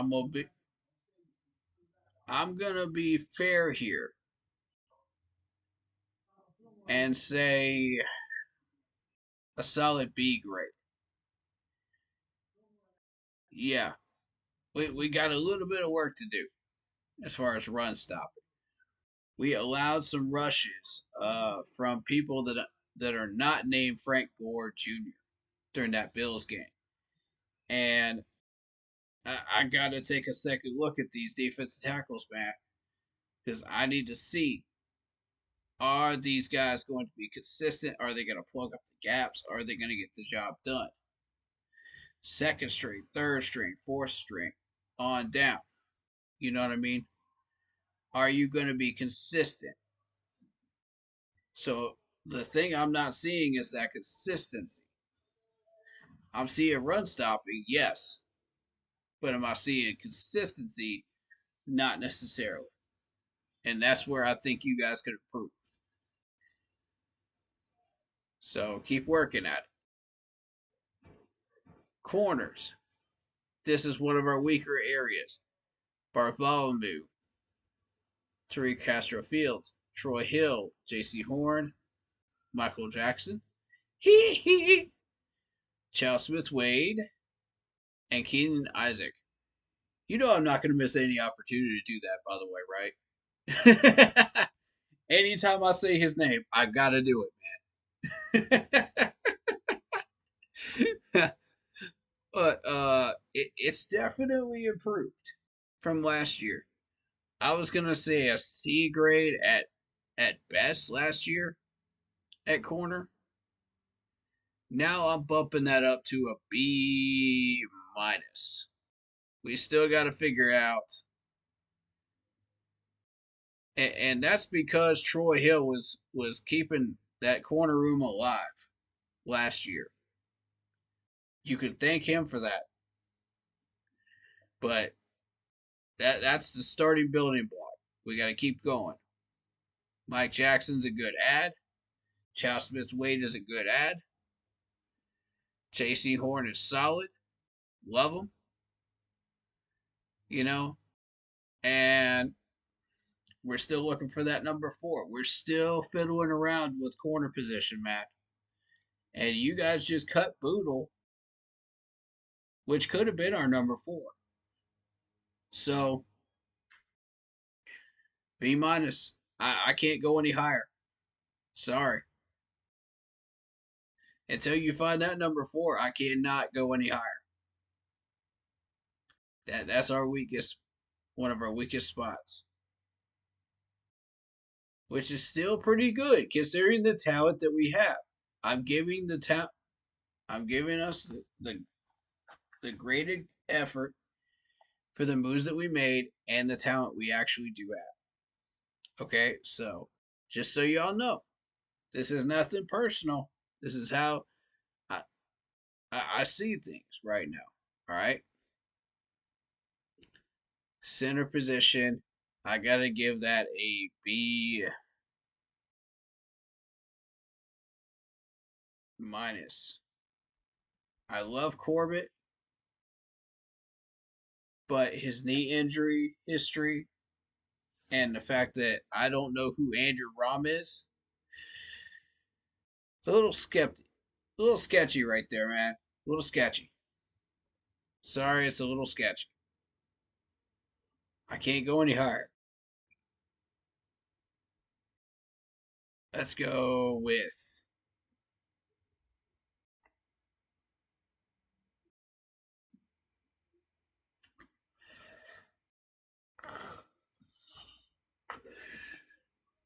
um quarterbacks are the final thing. Let's talk quarterbacks. Now, here's the problem I've got with the quarterbacks room.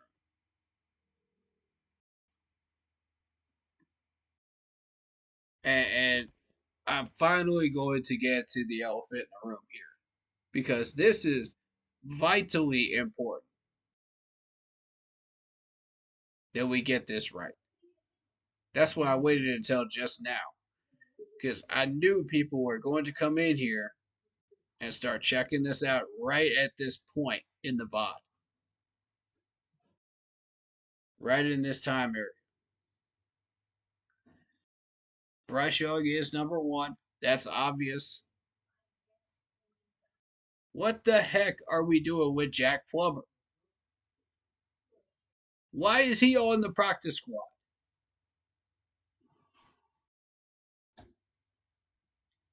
Clearly, you saw what he did against the Bills. Clearly, you know what he's capable of doing. He showed you with proper ball placement and proper elusiveness what he is capable of. He shakes off tackles.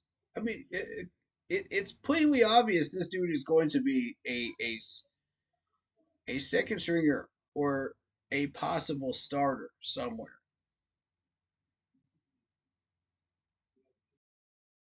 Why are we messing around with this dude? This is what irritates me. We finally find a guy, and then we play musical chairs with him like we don't know what we're doing. Man, any of these teams can pick him up right now. That is clearly our number 2 backup quarterback. We can't contractually put Andy Dalton anywhere else. We have to put him on the 53. That's understandable. Okay, based on that situation right there, I'm willing to sacrifice one of these guys to put Jack on this 53. I'm willing to do it.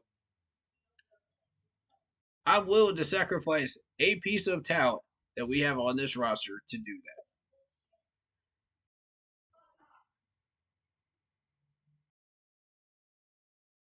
We got a linebacker. We got John Rattingham. What? Who is John Rattingham? We don't even know who this dude is. He ain't even done anything. Okay.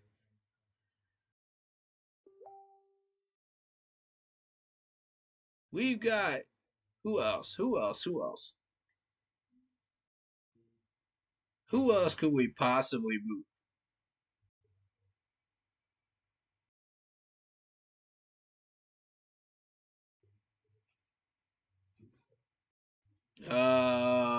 Let's see. Let's see. Let's see. Who is Tariq Castro Fields? I've never even seen this man on the field. Who is this dude? Like, and Shamir both with Maramu. Who are these guys? All right, I would rather have. I'll give you this. I would rather have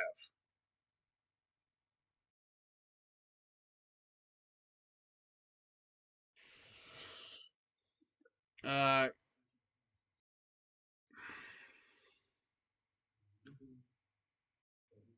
Castro Fields than I probably would Bartholomew.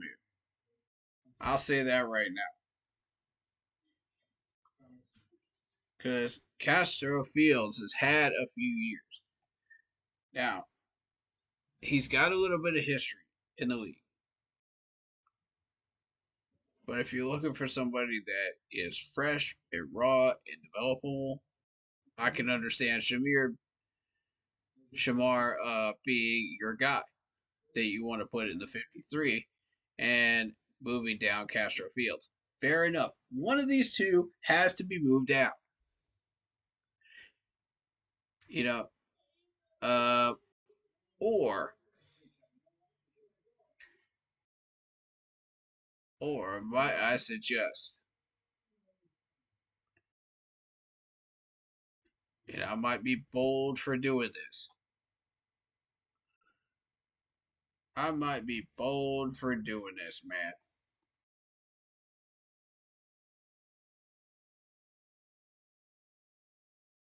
I'm gonna say, hold up, hold up, hold up, hold up, hold up. Or John Radigan. One of those three. John Radigan, Bartholomew, or Castro Fields. One of those three needs to go down so we can pick up Jack on the 53. It is that critical at this point. We have to have a number 3 quarterback. The amount of injuries that have piled up, and it only takes one on Bryce Young. It only takes one. One. Yes, the man is taking hits like a tank, but even Ben Roethlisberger went down eventually.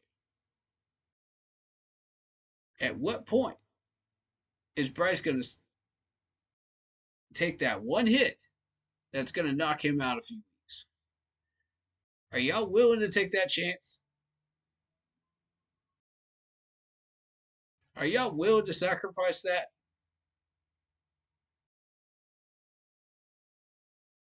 Because right now, I'm not. If we don't find our number 4 corner, so be it. One of these two has to go. It's either Samar or it's Castro Fields. One of these two has to go down. I'm going to say Samar. Shamar. Sorry. I'm famously bad at mispronouncing people's names. I apologize. I say Shamar or Shimar should be the one that gets moved down. That's my call. Everybody else is going to have a different call on this.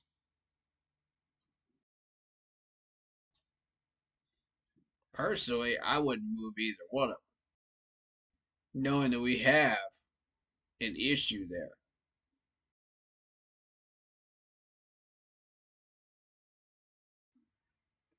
At corner.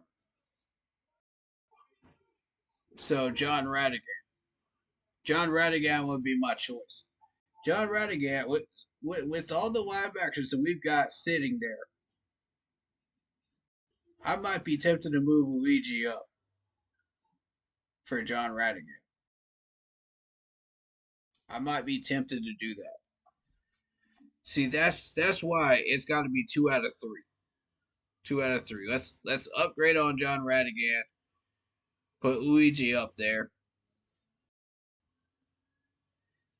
and I want Shamar down there on the practice squad. He's eligible, so that we can bring Jack up. It's that simple. That's how we solve the problem and put Andy Dalton at number 3. Because contractually, you have to put him on the 53. He's not eligible for the practice squad. He's been in the league way too long. It makes way too much sense to do exactly what I'm suggesting. But no, the Panthers management says, no, we got to pick at least one move every year that makes 0 sense, regardless of how smart it is or how incredibly stupid that move is. You know, it's this ain't rocket science, guys. Management, y'all killing me right now. Now, see, the rest of these guys, okay, yeah. Jordan Matthews and Mason. And, oh, no, not Mason. Jordan Matthews and Mike Boone were the 2 that I was concerned about. Mike Boone. You go cut Mike Boone after this man just showed you in the Jets game what the definition of keep pounding is in that last 2 minutes. That is your next Effie Obata player for this year. That's the guy I'm naming. If it ain't Mike Boone, then I gotta name Jordan Matthews. One of these 2 is your next Effie Obata. And you just put this man at risk on the practice squad after he just balled out for you. He did exactly what you asked him to do, and then some. He got you a touchdown, the only touchdown we scored during the Jets game. And you go cut this man and put him on your practice squad. Shame on y'all. Shame on y'all.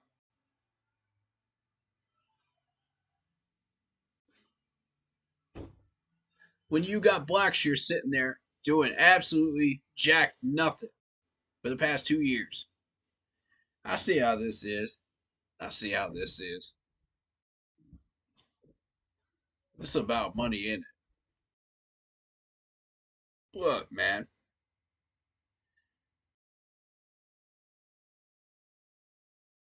Everybody and their grandma saw Mike Boone score that touchdown. That was a Panthers fan. Everybody saw it. You can't hide that.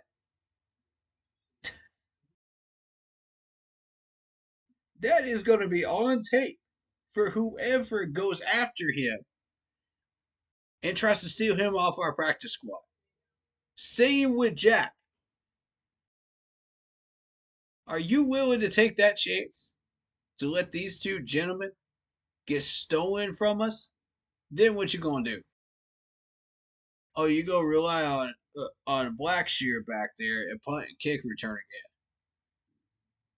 That's all fine and dandy, but it's field position. All right, let's talk about the quarterbacks. You're gonna get rid of our second best quarterback out there. Let somebody steal him from us, and you go rely on Jake Luton, who we barely stole back from the Saints practice squad. For what reason? The dude has zero ball placement. We all saw it. Jack's clearly got him beat. Jack was driving down the field against the twos, the threes, and the fours.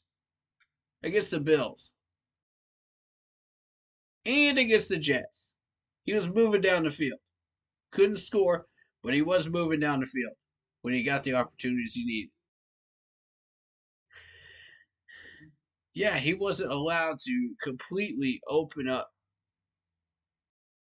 the playbook, but still, he got it done. He found a way to move down the field.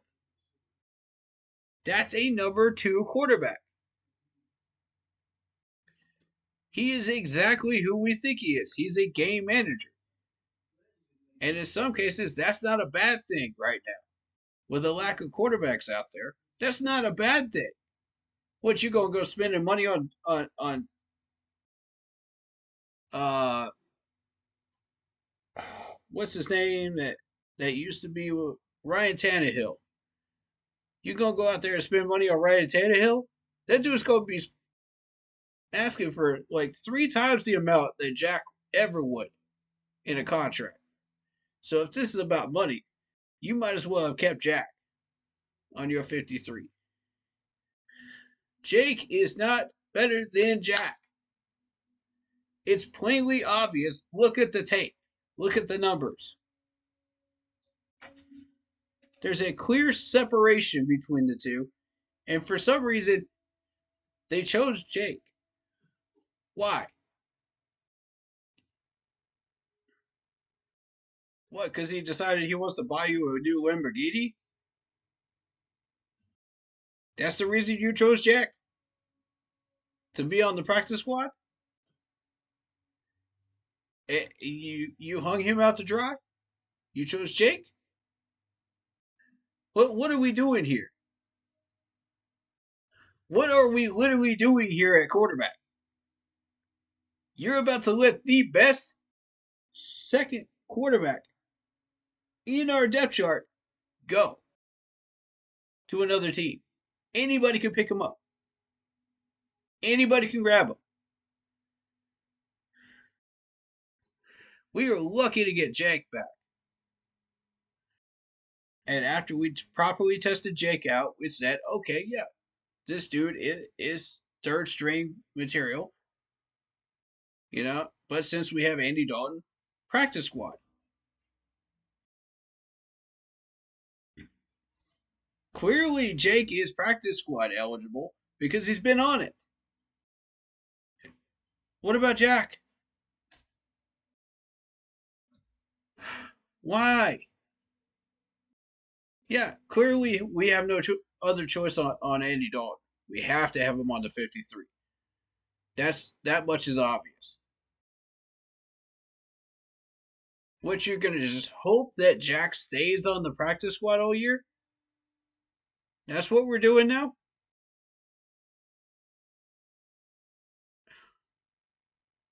Like, this is boneheaded move number 1 that we made during this whole process. That's boneheaded move number 1. Boneheaded move number 2.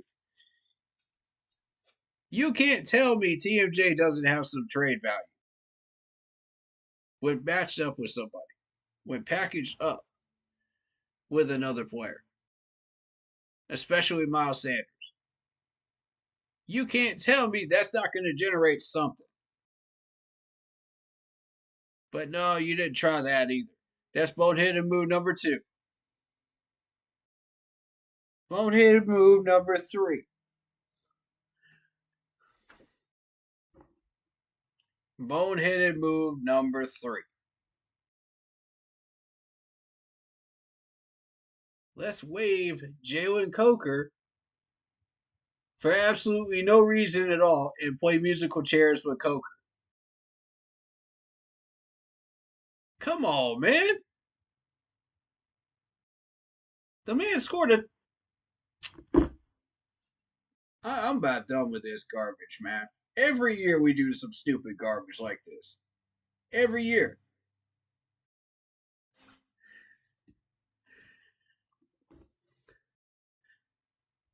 So let me get this straight.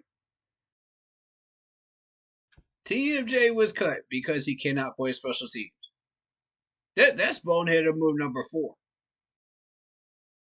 Need I keep going?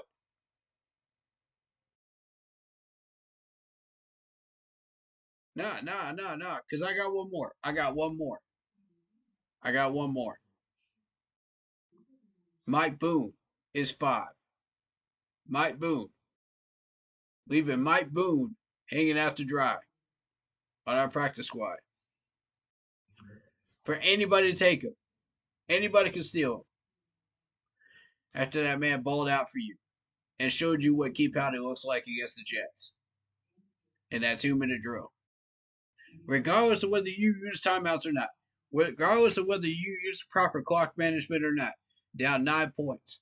I don't care. You ball out until that clock hits 000. Whether you're a coach, whether you're a player, it doesn't matter to me. I need to see these players ball out until that clock hits 000. And Mike Boone did exactly that for you. Where is the love for Mike Boone? Where is the love for this man? I hyped him up like crazy last week. Nobody wants anything to do with him in the management. Okay.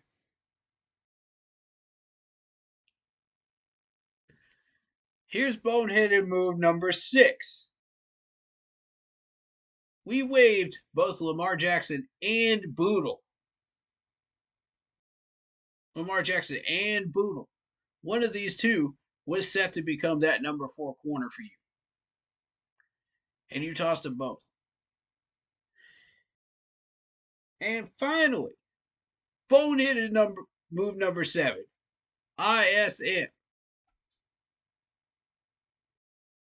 When this man is clearly the return man we're looking for. And Blackshear ain't done jack nothing back there. Oh, I got an 8th one. How about Cade Mays? Cade Mays. Our best backup guard. You tossed him to the Wolves. What the heck are we doing? What in the heck is this?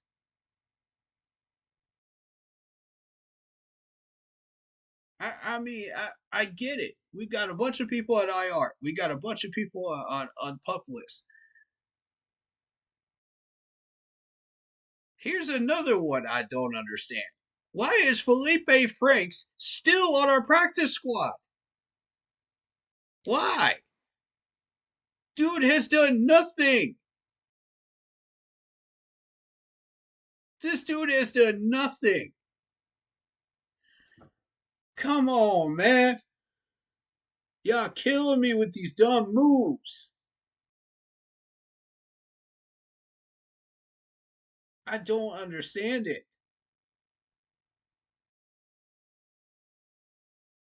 Okay, Ricky Lee, I'm gonna give you Ricky Lee. I'm gonna hand you Ricky Lee.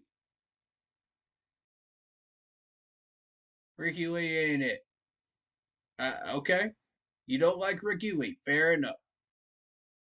You don't like Derek McClendon. Okay, fair enough. But what I will give you a pass on the linebackers because we had so much talent in the linebacker room. I'll give you a pass on Jordan Matthews because we got so much talent in the tight end room right now.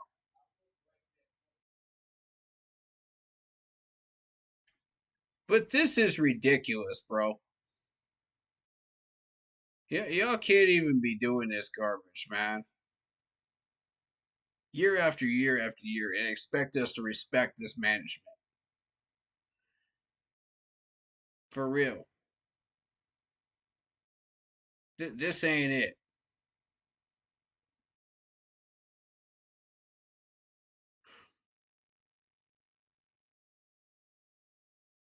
Uh, I'm trying to comprehend all this, man. I really am. It makes no sense to me.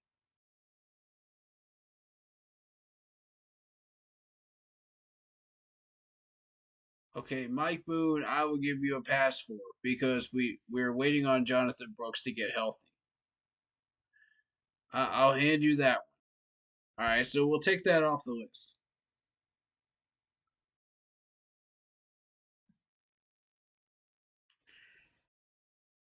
But the rest of it, nah, man, nah. This is.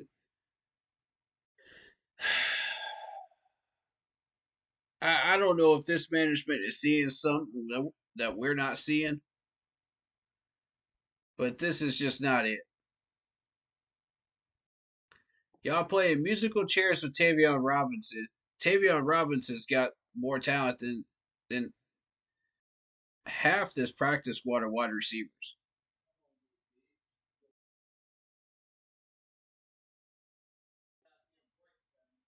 I don't understand why we continue to spin the wheels and do stupid, idiotic things like this year after year after year. No, no. Did we upgrade on Cade Mays? I don't think we did. We got Jarrett Kingston. We'll see. I don't want an upgrade on Cade Mays yet. I want Jarrett Kingston to work with Cade Mays on the other side to give Cade Mays a break. That was the whole point of going after another guard.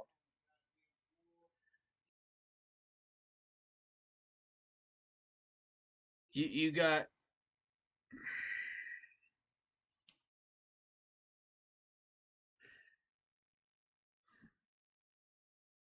I honestly, TMJ is one of the best chemistry wide receivers we've had in a while.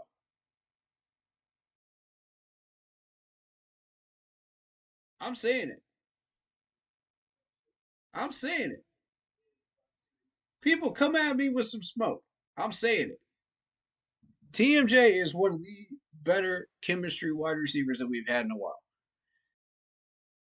He worked with Bryce Young, and it worked. It worked, ladies and gents. You're going to tell me the only reason we can't do anything with TMJ is because, oh, he can't play special teams. Man,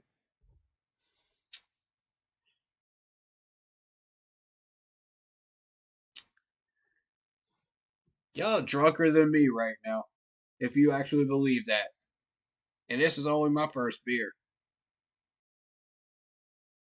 Y'all more drunk than me right now. I'm just saying. The real Sunshine asks, why did we draft a short corner if bigger cornerbacks are our prototype? Another boneheaded move. Now, listen. I'm gonna defend Charles Smith Wade on this one because Charles Smith Wade was the right choice. This is Dante Jackson 2.0. He has the potential to be Bradbury 2.0. Man, y'all give me a second. I'll be right back.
My apologies, folks. Had a bit of an emergency to deal with, but I'm back. Um,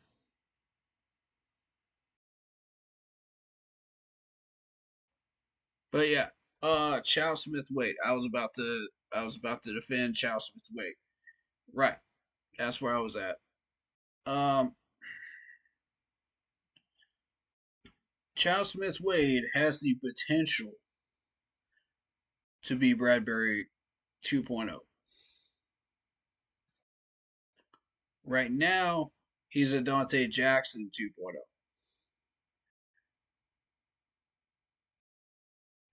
The concern I've got with him is not his height and weight. It's his potential to be injured.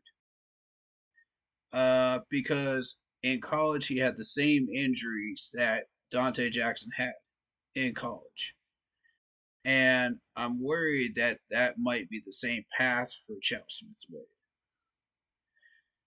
This is really only the second time I'm actually like going into detail about this in a live stream because honestly, it can become a problem. Um, so he has cleaned up his toe tackling. So the next thing for him is to number one stay healthy. That needs to be his number one focus. Number two, I need him to start taking better angles on these tackles. You know, um, and number three, clean up his coverage. So if he can start doing those three things, I think that he's well on his way to becoming that next Bradbury 2.0. I think we did draft a solid corner. I'm happy with it. Um, I didn't see it at first, but when me and my team started really digging into this and we started looking into it, uh, into who he is and his skill sets and his numbers, I honestly believe we made the right choice. I like him. Um,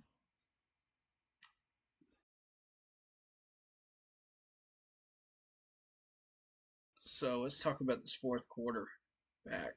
Uh,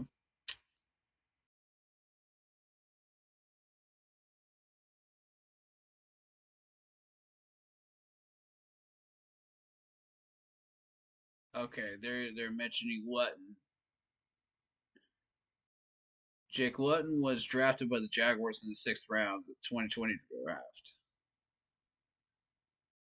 So I was not aware of that. But there was another quarterback we just signed, so it's the fifth one now. Two new practice squatters in.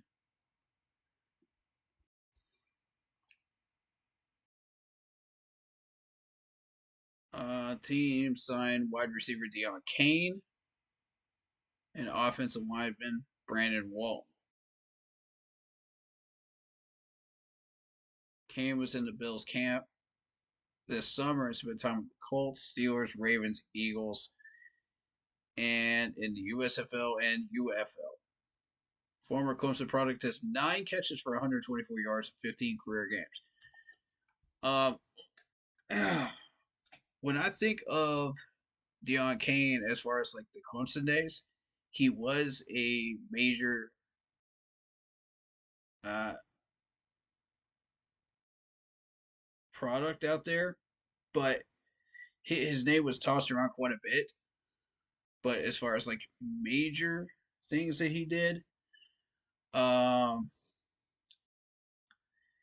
it was mostly in the stat books.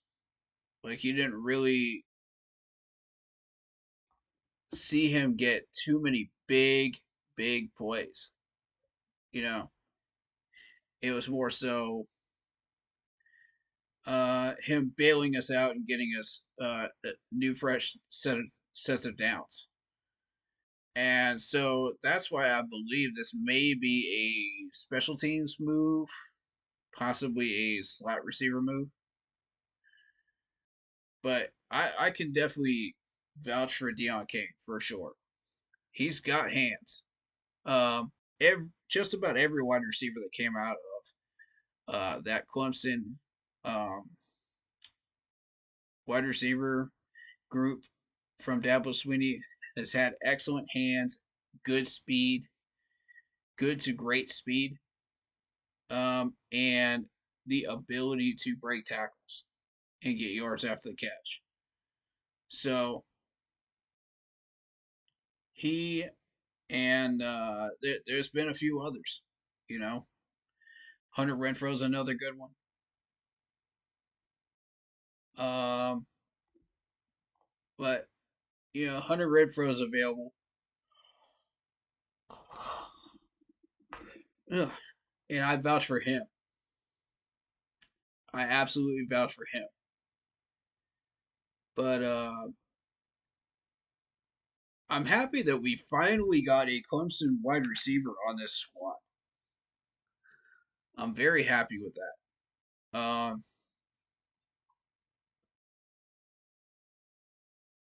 Yeah, it's not much, but it'll do. It'll do. So Walton,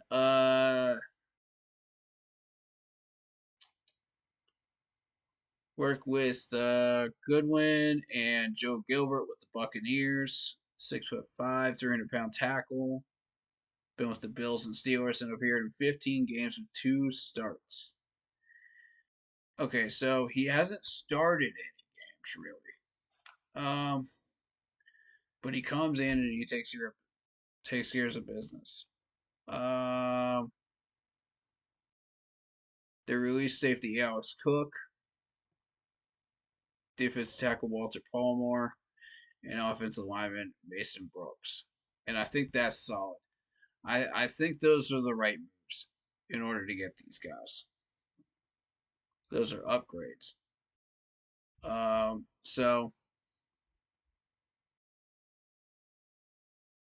I'm very pleased with those moves today. Well, as of the 30th,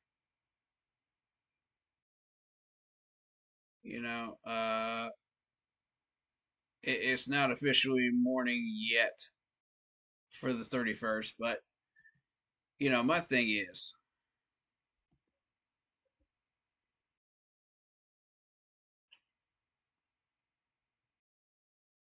I think, ooh, see, look what they did with the depth chart. They put Andrew Rom at third string, so they're still planning on moving Brady Christensen around. Okay, so we still have a lot of lack of depth here at tackle position. Um, and that's my concern. Like maybe we don't get that solved this year. Maybe we get that solved next year. In year 2, when there's more tackles available. In free agency. What I'm suggesting is we draft one and we get a handful of them from free agency.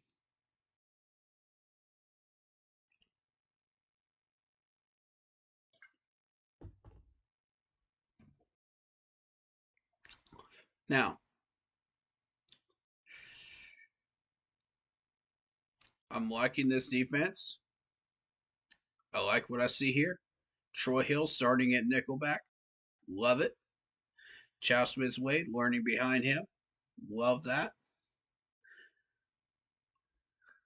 Um, Now, if Michael Jackson is every bit as good as we think he is, then yes, we have found a baller to be alongside J.C. Horn.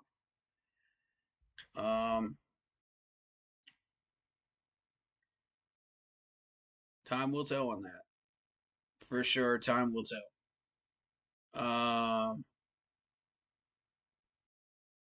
As far as the depth chart is concerned, I would have put Jamie Robinson over Jordan Fuller. Jamie Robinson clearly has outperformed Mr. Fuller. It's plainly obvious he has. I I don't see any reason to have Fuller starting. I just don't. Um, Coker.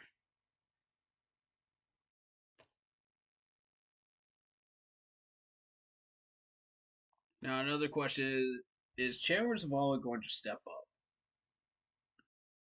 Will he step up when we need him? I don't even know who Jaden Peavy is. Who is Jaden Peavy? That's a name that didn't stick out to me during preseason. Who are you, sir? 6'5", 308, Texas A&M. 1 year experience. Did we pick him up through the waiver wire or free agency, or where did we pick him up at? That's what I'm wondering.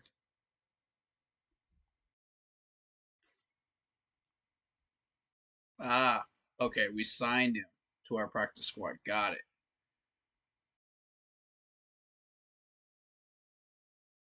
Damani Richardson, Joey Carter.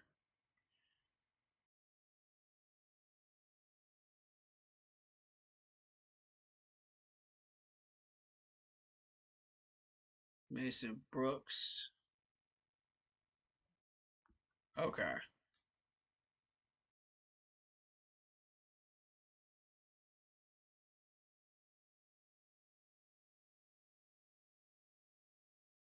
I think we hit everybody.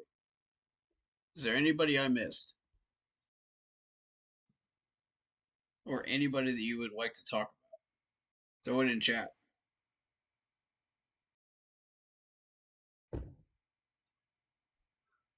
Because I am down to talk players for just a little bit. I do need to get some sleep, but uh change of plans on that stream for tomorrow. That's gonna be probably Monday or Tuesday. But I'm gonna try to get everybody in here, and I'm gonna get everybody's reactions to stuff, to these moves. I want to see what everybody thinks is going to happen with this roster, because we need to talk about the state of our roster before we even do a pregame stream. I feel like that's necessary at this point. I'll try to schedule something with Blitz possibly, and we'll go from there. Maybe he wants to get in on it. Maybe we might have some people jump in on Zoom. Who knows?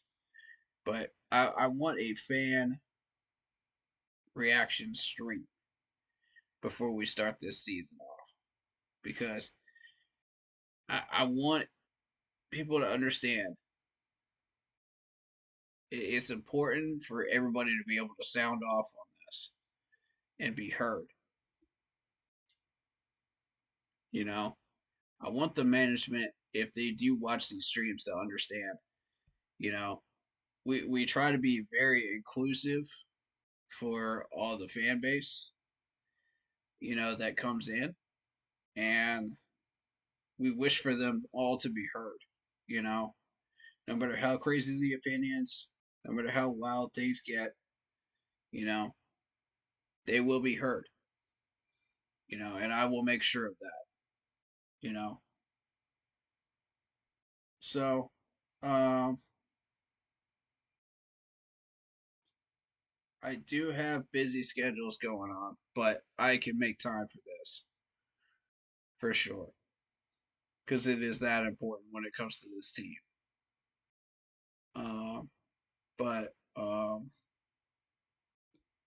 I do have some stuff off camera to deal with tomorrow, so that just popped up. So we're gonna see how this goes tomorrow, and tomorrow will determine what we do next as far as the other stream. But yeah, here's the listing. If you guys want to talk about somebody, come on.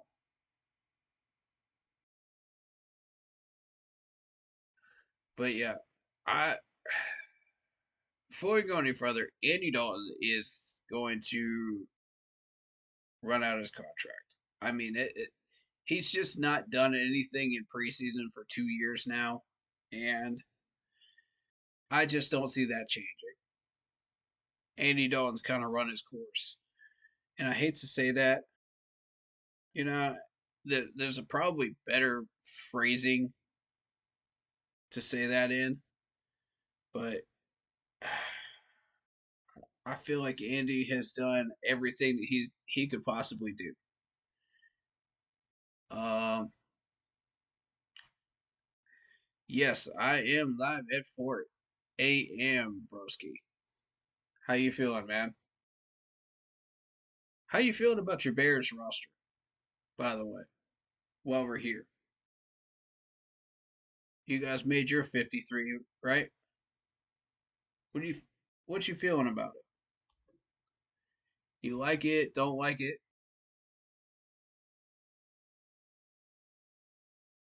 I got a couple minutes.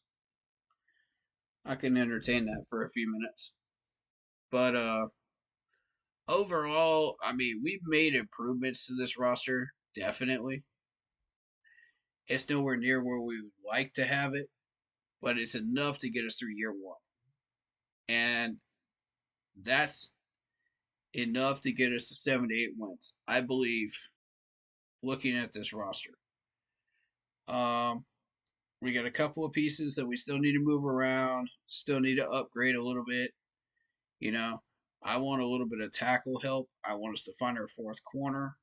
But, you know, if we don't, we don't. But it's year one, right?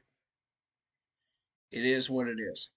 I'm more concerned about the quarterback situation because if somebody steals uh, Jack Plummer from us, we're up the creek without a paddle because we are stuck with Jake Lutz, and I'm not okay with that as our backup quarterback. And don't try to tell me that Andy Dalton's going to be the backup because he's not. One, he's hurt. Two, the dude has not done anything in preseason for 2 years. He's just on our 53-man roster because of contract obligations. That's it. As far as I'm concerned, like, yeah, he can mentor Bryce Young with a headset, but really, I just don't see any way that he could be helpful other than that.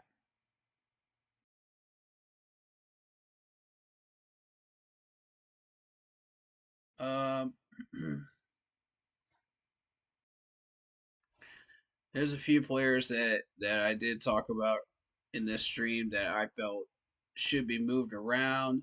You know, um, that should have made the roster.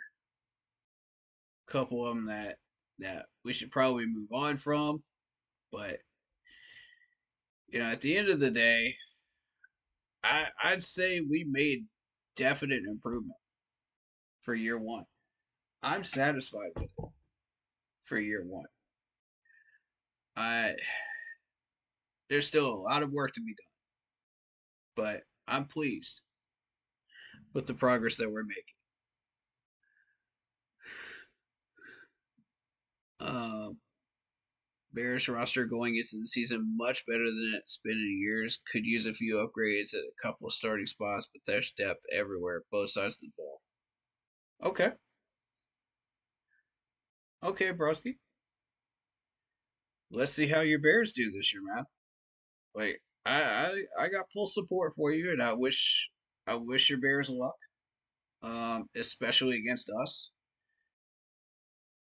Although I will say right now, we have more depth than you do. So don't be surprised if we come in there and we actually win that game against you. Don't be surprised, bro. Like I said, I'm not. It is too late at night to be debating that right now. But I just wanted to see what you thought of your 53 right now. You know, because if we try to debate that, we'll be here all night. Yeah, and I'm not about that. So, but yeah.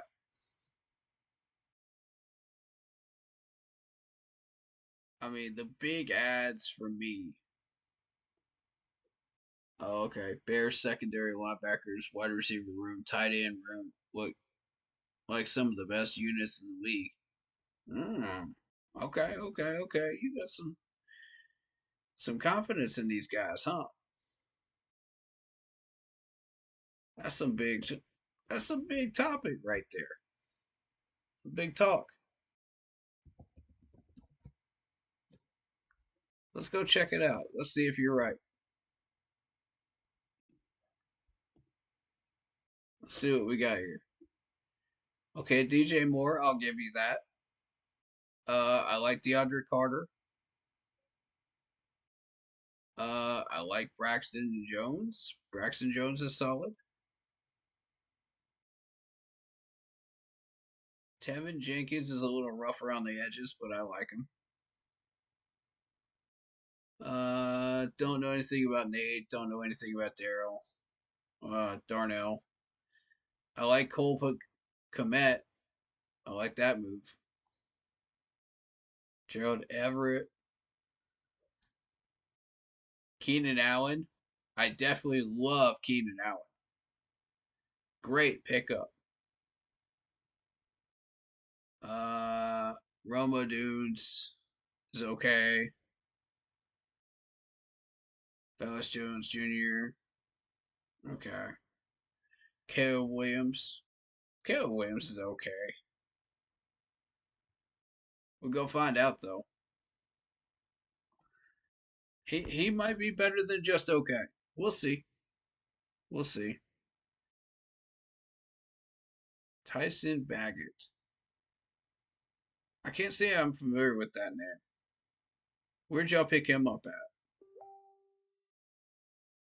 DeAndre Swift. I like DeAndre Swift. Um, Rashawn Johnson. I'm familiar with Rashawn Johnson.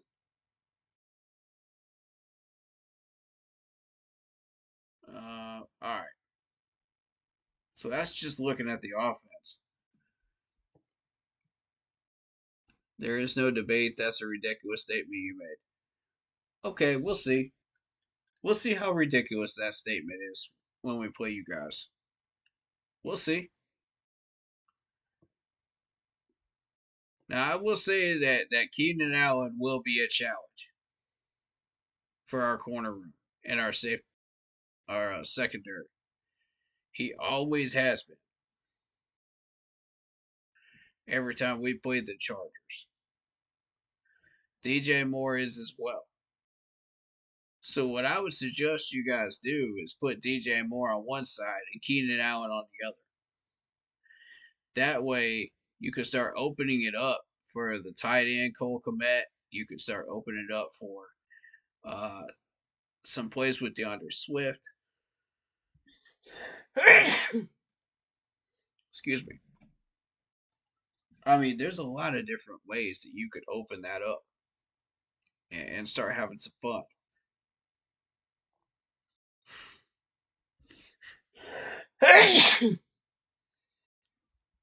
Oh, excuse me. DeAndre Carter could be a good player to use in those situations. You know,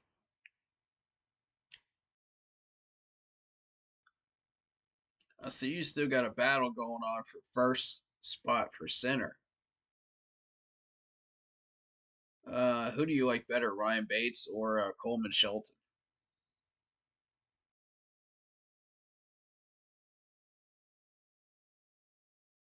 Okay, you're saying Roma Dunes might be better than him. He's a stud in the making.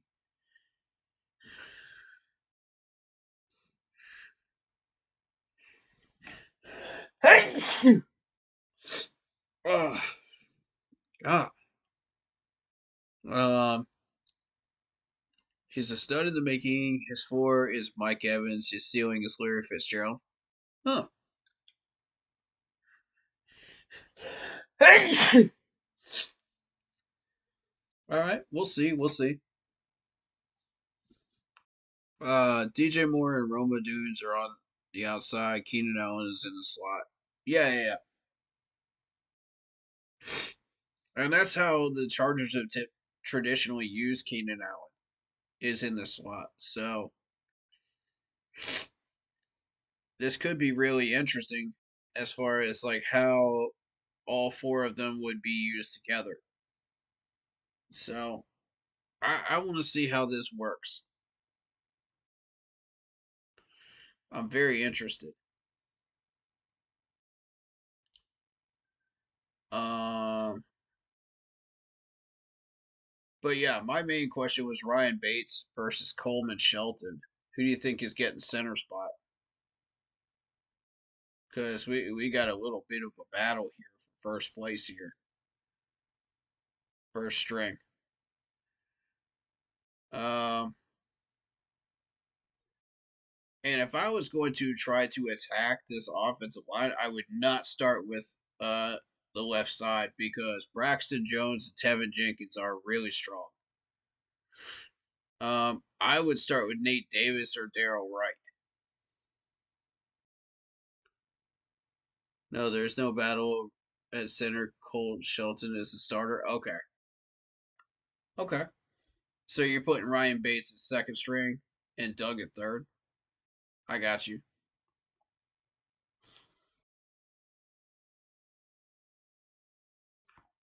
Yeah, Rashawn Johnson is a strong running back. This dude's fast.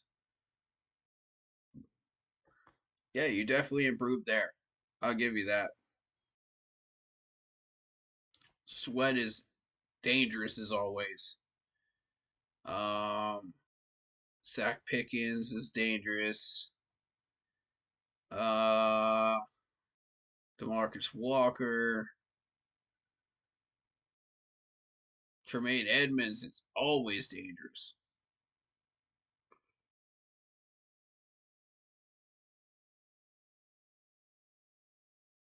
Noah Sewell.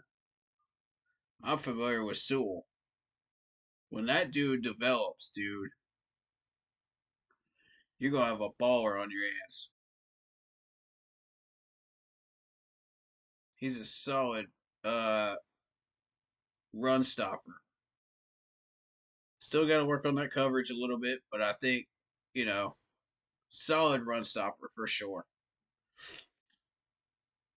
Kind of reminds me of AJ Klein a little bit. Jaquan Brisker, yeah, I like him. Um, Tyreek Stevenson, always deadly back there. So is Terrell Smith. Yeah, it got some very dangerous corners. No question about that. Uh,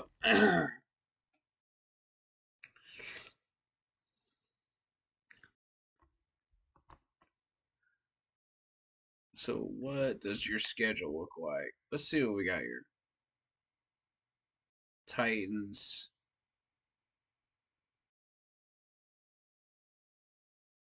Texans, Colts, Rams. Okay. Heisman Baggett started against the Panthers and beat the Panthers last year. Tyson was a free agent rookie from Shepherd University last year. Went 2-2 as a starter last year. Actually, we beat ourselves in that Bears game. If you actually really watch that game, we beat ourselves.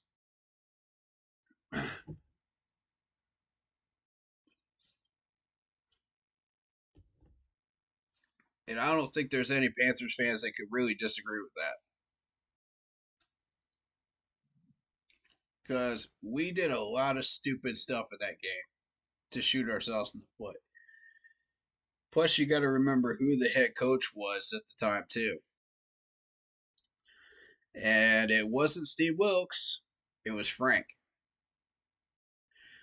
Uh, and that battle for who was going to be play calling during that game went back and forth between Frank and the offensive coordinator.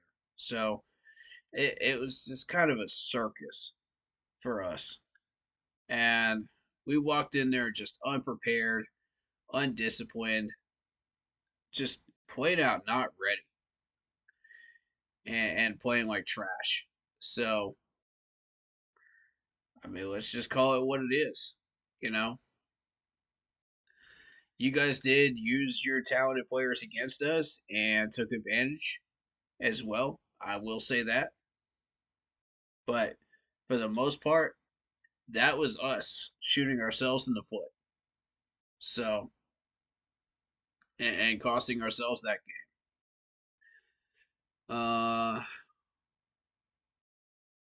Tyson Baggett, foot, college football all time in passing yards.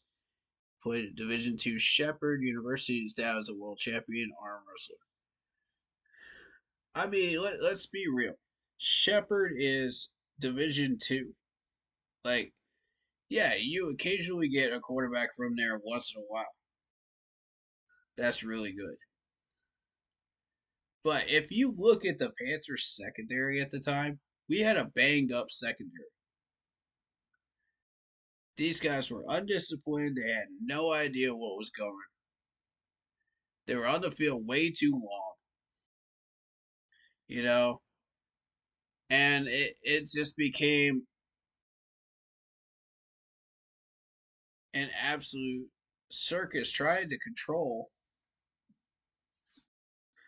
that game when we're not doing anything at all on offense. So you have to take that into consideration, broski. You know, it's not just your quarterback. It was our defense not getting it done either because they were on the field way too long. I feel like we had a solid shot at doing some stuff on defense if our offense was doing what they were supposed to do. Um, and we probably could have won that game. But there's some areas I really can't account for on that defense because of the fact that Scott Federer was in control and so was Frank at the time. So there's a lot of injuries that were going on too. You know, so I mean, these are legitimate reasons why we didn't win that game against you. So you have to take all that into consideration. These are not excuses, these are reasons. And let's not confuse the two, ladies and gentlemen. Let's not confuse the two. There's a lot of people that like to do that. Let's not confuse the two.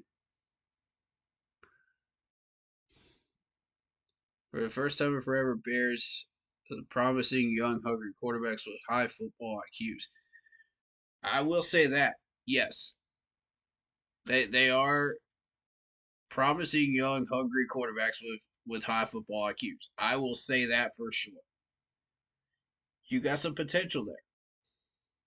But how are you planning on using it? That's the question. Because every time when it comes to execution, y'all fall short of the gate. Just like we do.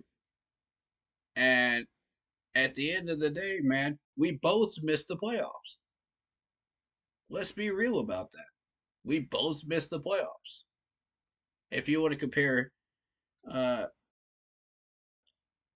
all the nonsense to the nonsense, you know, the whole big picture for both teams, neither one of us made it. So,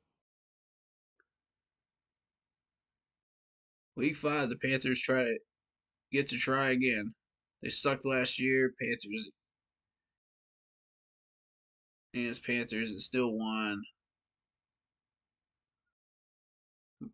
Will maul the Panthers this season? I don't think so.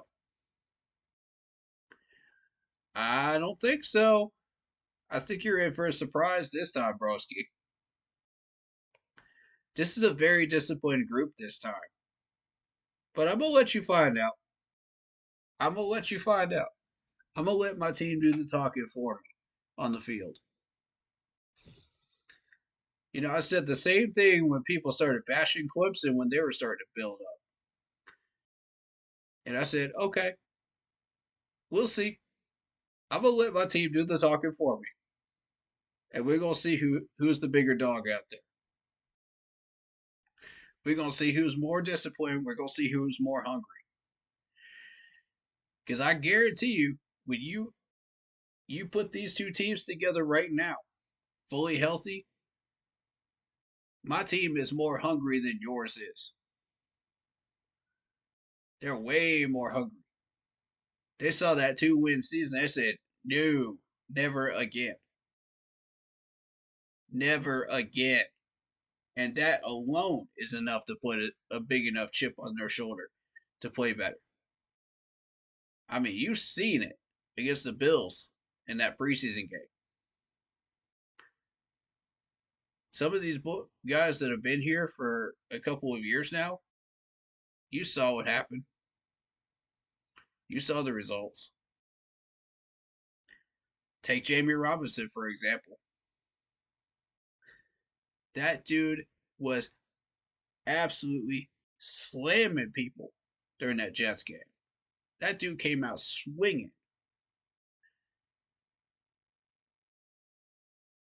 So, I mean, I don't know what got into TMJ either, but TMJ started absolutely balling out. And you're lucky we still don't have him. And we're going into week 5 without him. Because that's one of Bryce Young's biggest weapons, in my opinion, that he has built chemistry with. But it is what it is. You know, he developed into that. He wasn't originally like that. He was just a mediocre wide receiver, you know, in our wide receiver core. And then we started to develop a plan with TMJ. We started to develop him specifically. And then he started balling out once he found his own motivation. We didn't give him no motivation. He gave himself a motivation. And that's why he started balling out. And I hate the Niners, man. God, that irritates me, man. My whole thing is like, okay, he's on the Niners practice squad. You're trying to tell me this dude does not have any value whatsoever, other than a 6th or a 7th value by himself? If you were paying any attention to these preseason games, you would say that's a bunch of garbage. If you were watching him throughout training camp, you would say that's a bunch of garbage. So I don't get it, man. I don't get it. I mean, at least package him up. At least package him up, man. Put him and ISM together. Add in Miles Sanders. See what you get. I guarantee you go get something. Let Miles Sanders lead that trade. Allow him to lead. To be the lead weight in that trade. And watch to see what you get.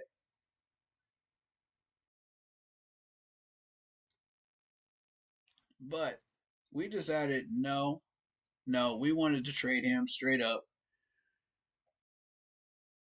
with no help at all. All right. Let's see.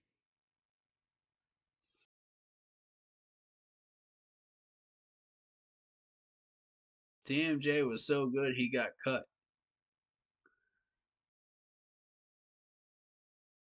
Man.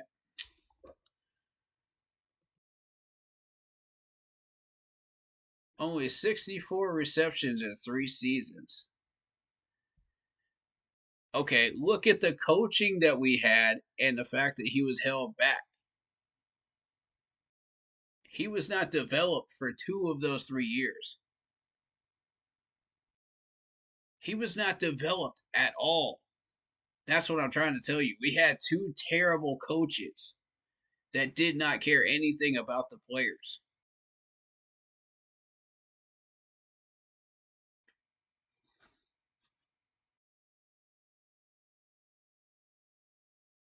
Actually, preseason does mean something because you are trying to build a 53-man roster. You are trying to fill in the depth. You are trying to fill your final roster spots. That's what these preseason games are for. They're not just for ticket sales, just to look cute out there for these players to just prance around in their uniforms. No. Preseason means something, guys. Even if it doesn't count towards a regular season record, it still means something. I need people to understand this. But people don't seem to want to listen. They seem to want to just ignore that. Just act like it doesn't even exist. That information doesn't even exist.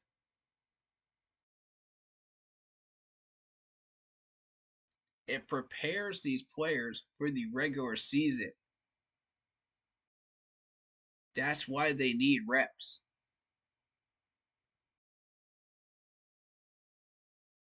That's why you can't just ignore the fact that these guys are not getting the reps that they needed before that Bills game. So training camp actually does mean something as well.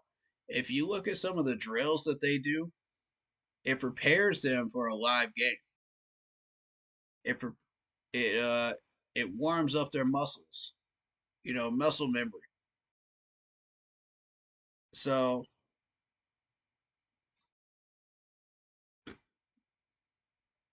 trying to fill in your last 3 to 4 spots at most, that's it, meaningless. Now that's baloney. That's baloney right there, broski. I'm calling you out on it. That's baloney. No.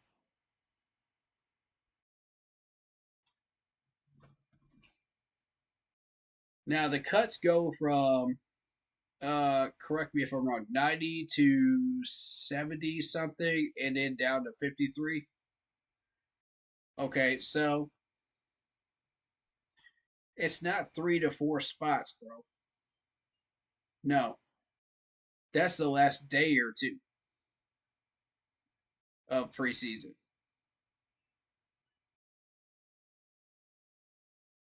Are we talking about the last 2 days? 2 to 3 days? Were you looking at the last 3 to 4 spots, or are you looking at preseason as a whole? Because you can't have both. This ain't Burger King, bro. You can't have it your way. It's either one or the other.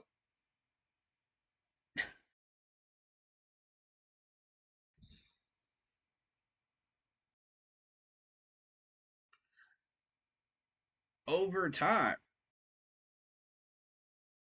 you build the best 53-man roster possible.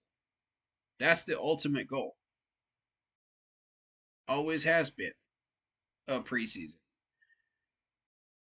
Now, it used to be a, a 4-cut system. It used to be 90 down to somebody help me remember what it we what it used to be. Because that's frustrating to me. Because the league used COVID as an excuse to knock that down to 2 cuts. Because it used to be 4. Then it became 3, and then 2 because of COVID. So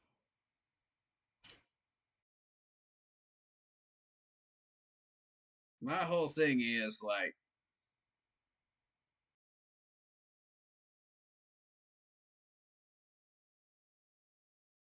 I just don't see how you can ignore the entire rest of the preseason and just act like, oh, they're just covering the last 2 to 3 spots. No, dude.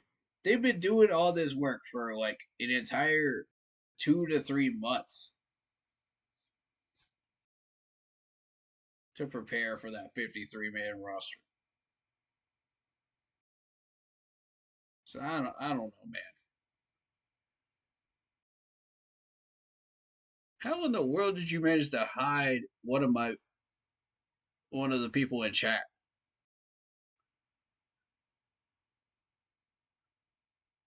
That's impressive, Black Poppy.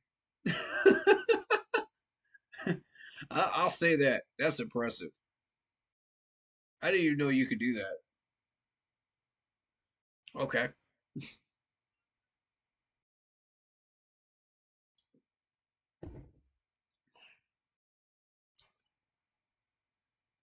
But yeah, man, I like the talent that we have put together though. I really do. You really look at this list, I think we have definitely improved. We have put some dogs on this roster that are ready to go out there and compete. You know, this is going to be at least a 7-win year. Just looking at this crew right now. I'll say possibly 8. Possibly 8. If we get lucky. And, you know, I'll go ahead and run through this for you so you know which ones I'm saying are going to be wins and losses, right? All right, so let's say we handle our business in the dome. We start out with a win, which a lot of people think that we are better than the Saints right now. I say it's about 50-50 at the moment. There's some people that think that we are better. I will go ahead and give us the win. All right, the Chargers. The Chargers have a lot of talent. Now, yes, they did lose Keenan Allen. That was one of their bright spots. So that's one less weapon we got to deal with. But we'll deal with that. We'll deal with him against the Bears. So for now, we don't have to deal with him until week 5. Um, as of right now, the Chargers are part of a very, very competitive AFC West, and they often end up in second place right behind the Chiefs. You know, and are often very competitive for that wild card spot. So I think depending on if the Chargers improved or whether they stay stagnant is whether we have a chance in that game or not. Right now, I feel like they stay stagnant. So I would be very, very, very careful going into this game. We can try to go in and do what we can do, but ultimately, I feel like this is going to be a loss. will go on to face the Raiders. That's a 50-50 trap game right there. That could go either way, too. The Raiders have stayed stagnant for a number of years, and they still are. Yeah, they added a few pieces, but it's nowhere near enough to say that they're not stagnant enough anymore, and that they're actually progressing. So, um, I would like to think that they are, but I don't know. For now, I'm gonna say 50-50 trap game right there. Be very careful against the Raiders. We could easily fall into that trap, and we could definitely run into trouble there if we don't come in fully guns ablaze. You know what I mean? We've got to play that game like it should be played. And knowing our history, we do have moments where we have fallen slack and we have not come in with our full force and not come in, guns ablaze, even with injuries accounted for. Then we got the Bengals. That's a loss. I'm already saying that's a loss right there. I don't like the Bengals game at all. I'm saying that's a loss. Bears game. That's going to be a win. We're going to beat the Bears. And I think it's going to be within 10 points. It's going to be a close one. But I think we will win. With the Bears' weaponry improved and our weaponry improved, it'll depend on who stays healthy where, as far as matchups. But I feel like, yes, that should be a win. Atlanta, in our home stadium, if we can keep people healthy, that should be a win as well. Washington Commanders. This is a dangerous game right here because the Commanders have been loading up. They've got several of our players that, are former players of ours. And that's just something we got to be extra careful. We can't be throwing the ball towards certain people on that defense. Otherwise, they will take advantage. And I think we all know which players they are. If you've been paying attention to the transactions lately, you know which players they are. I'll give you a hint. Frankie Luvu, Jeremy Chin.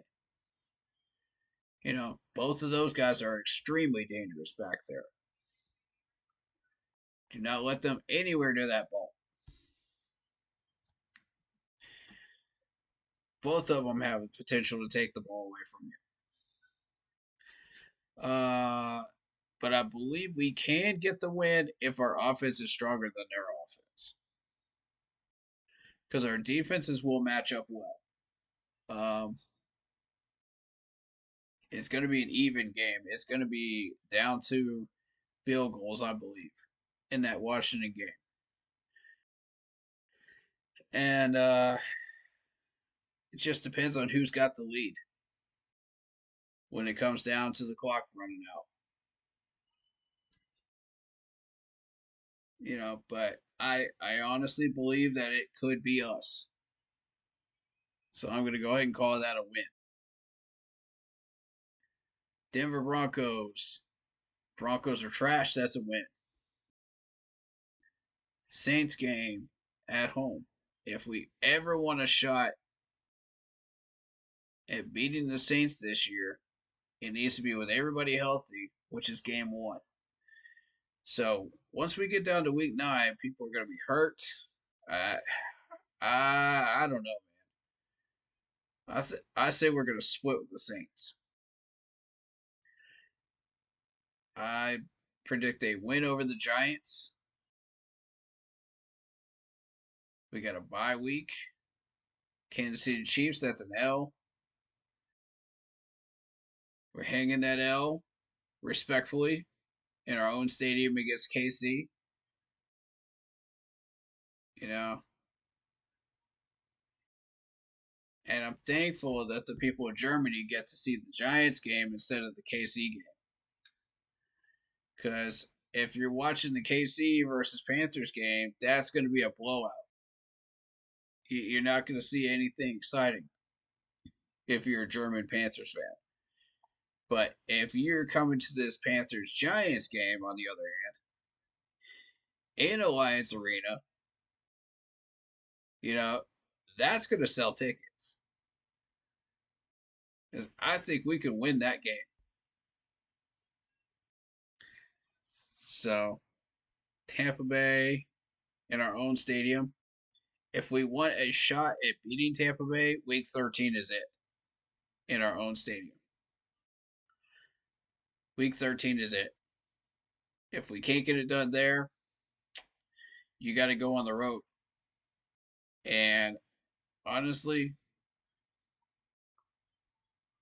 the way our road record is against division opponents lately, I got questions. You know what I mean?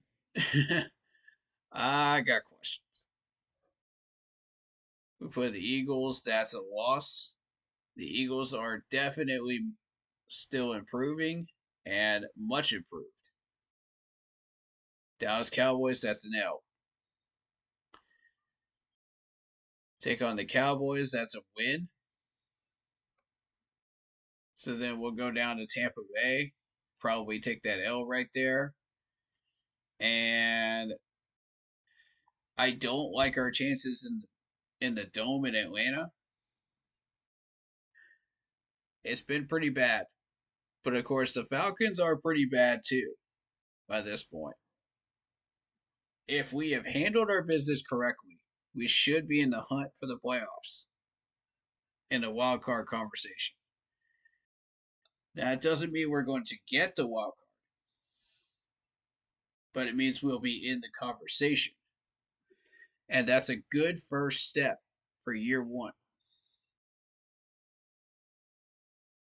So I don't want people to panic if we don't make it, okay? Do not panic. That's a good first step. And be happy with what you get because that's the sign of progress. The fact that we get that far is progress. So I would be very pleased, with a 7 or 8 win record this year. I'd be very pleased because I know that this sets the foundation for what we're trying to build. And each offseason we get better and better and better with more foundational pieces, more depth, more money to spend, retaining the people that we're supposed to retain, building on what we're supposed to build on, teaching the basics and fundamentals, executing what we should be. All of that is going to come into effect as one whole puzzle with many pieces. And when all the pieces are put together correctly as we go along, you're going to start to see good things happen. I guarantee it. As long as Tepper doesn't interfere and Dave Canales just keeps doing his thing. It's coming, y'all. I'm saying 7 to 8 wins, and that's a good thing. If people don't want to, you're going to hear a lot of people complaining. Oh, we didn't make the playoffs. Oh, we didn't do this. Oh, we didn't do that. Okay. So we didn't. It's first year. So what? What, you expecting this team to turn from like 2 wins to a Super Bowl team right out of the gate? That's not how that works. No team in the NFL has ever done that. It takes 2 years. So that's bare minimum. but it takes 3 to properly build a team that you know is going to be competitive year after year after year after year. Win the division year after year after year after year, like Green Bay has been doing, like New England was doing, like KC is doing right now. That takes 3 years. So once we complete this first year with this roster, I think we're in great shape. We are right on schedule for where we want to be. I'm happy with it. There's a few moves that we really need to make, though, that I am frustrated with. And those 8 moves, you know, out of those 8 moves, 3 of them we can't get back. It's a shame, but it is what it is. But the rest of them we can do something about. And I encourage our management to think this through. Please think this through. I apologize I couldn't get on here sooner, to let you guys know my thoughts, but this has been a very frustrating process. Watching those moves that could potentially kill our season and be detrimental towards our road to 7 or 8 wins, like I am predicting. And I'm concerned. Y'all got to get this stuff together, man. But at the same time, good work.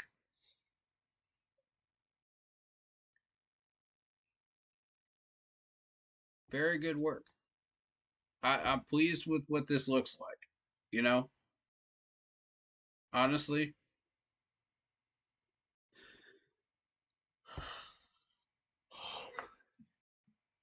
like I said, we'll do a stream probably beginning of next week, maybe Monday,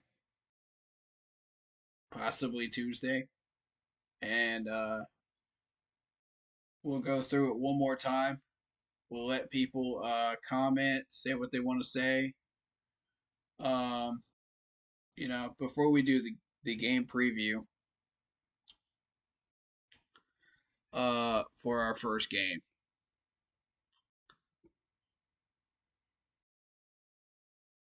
Which is going to be on the 8th. Okay, so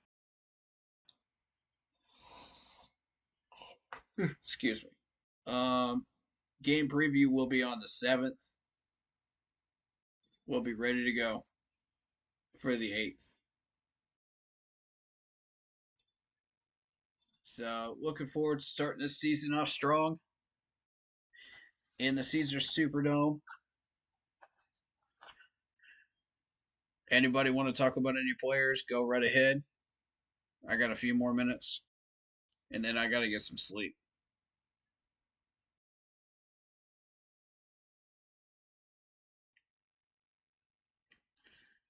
Who do y'all want to talk about? Chat, the floor is yours.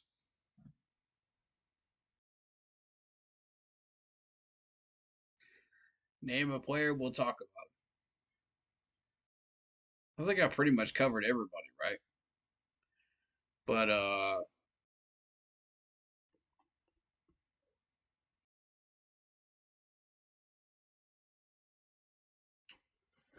I'll tell you the two that bothered me the most, though, that I was keeping an eye on. I had eyes on these two moves like a hawk. I was waiting for these two names to pop up. I was watching specifically Jordan Matthews and what was going to happen with Mike Boone. Those two specifically had my full attention. because I wanted to see how they would approach this, you know, with the amount of weaponry we have in both positions. What's going to happen. And I had a feeling that they would play musical chairs with both of these players, and we'd never see Boone again after about a week. And thus far,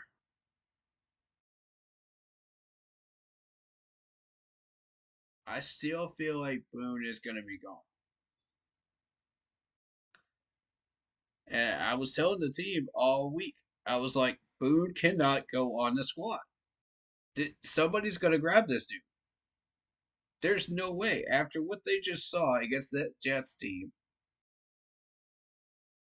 and what he displayed during the Bills game, there's no way somebody doesn't grab him and steal him off our squad.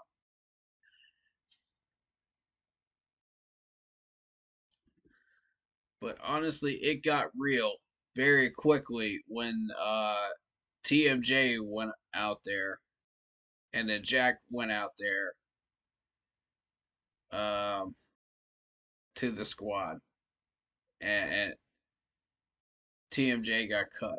So everything started to hit the fan after that point. I was getting news piece after news piece after news piece about that. I mean, people went nuts. Uh, I couldn't even keep up. The social media was just crazy with TMJ in particular.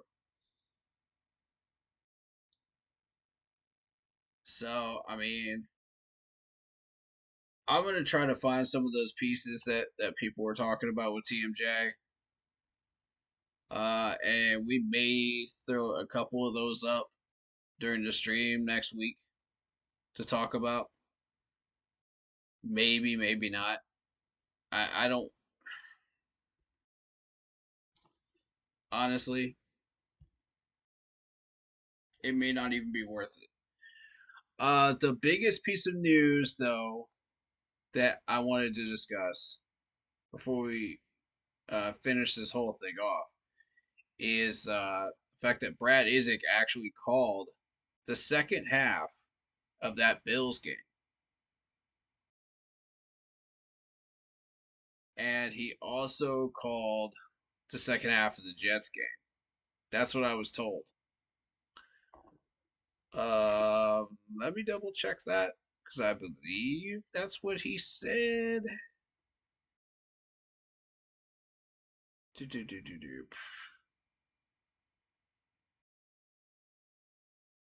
They said that in the Carolina huddle. Brad Isaac called the second half of the Bills preseason game. Okay. Didn't say anything about the Jets game, so okay. But the Bills game confirmed. Got it. So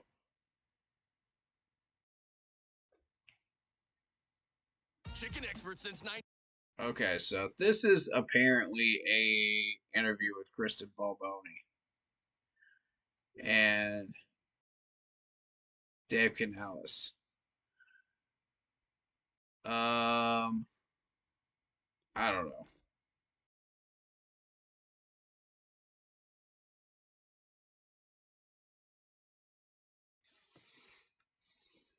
TD had something to say. He said that we would be a well-oiled machine. I don't know about that. I'm going to be honest with you. I don't know about that. I will say that I think there is the potential to be a well-oiled machine at some point down the line, but I don't know that it's going to happen this year. With all due respect to TD, I don't know that I can fully jump on board with that yet. Because when I think of Floyd, uh, well machine, I think of the 2014, 2015 team, right? When we went 15-1. That's what everybody jumps to, correct? You know, I feel like it is anyway. And if you want to try to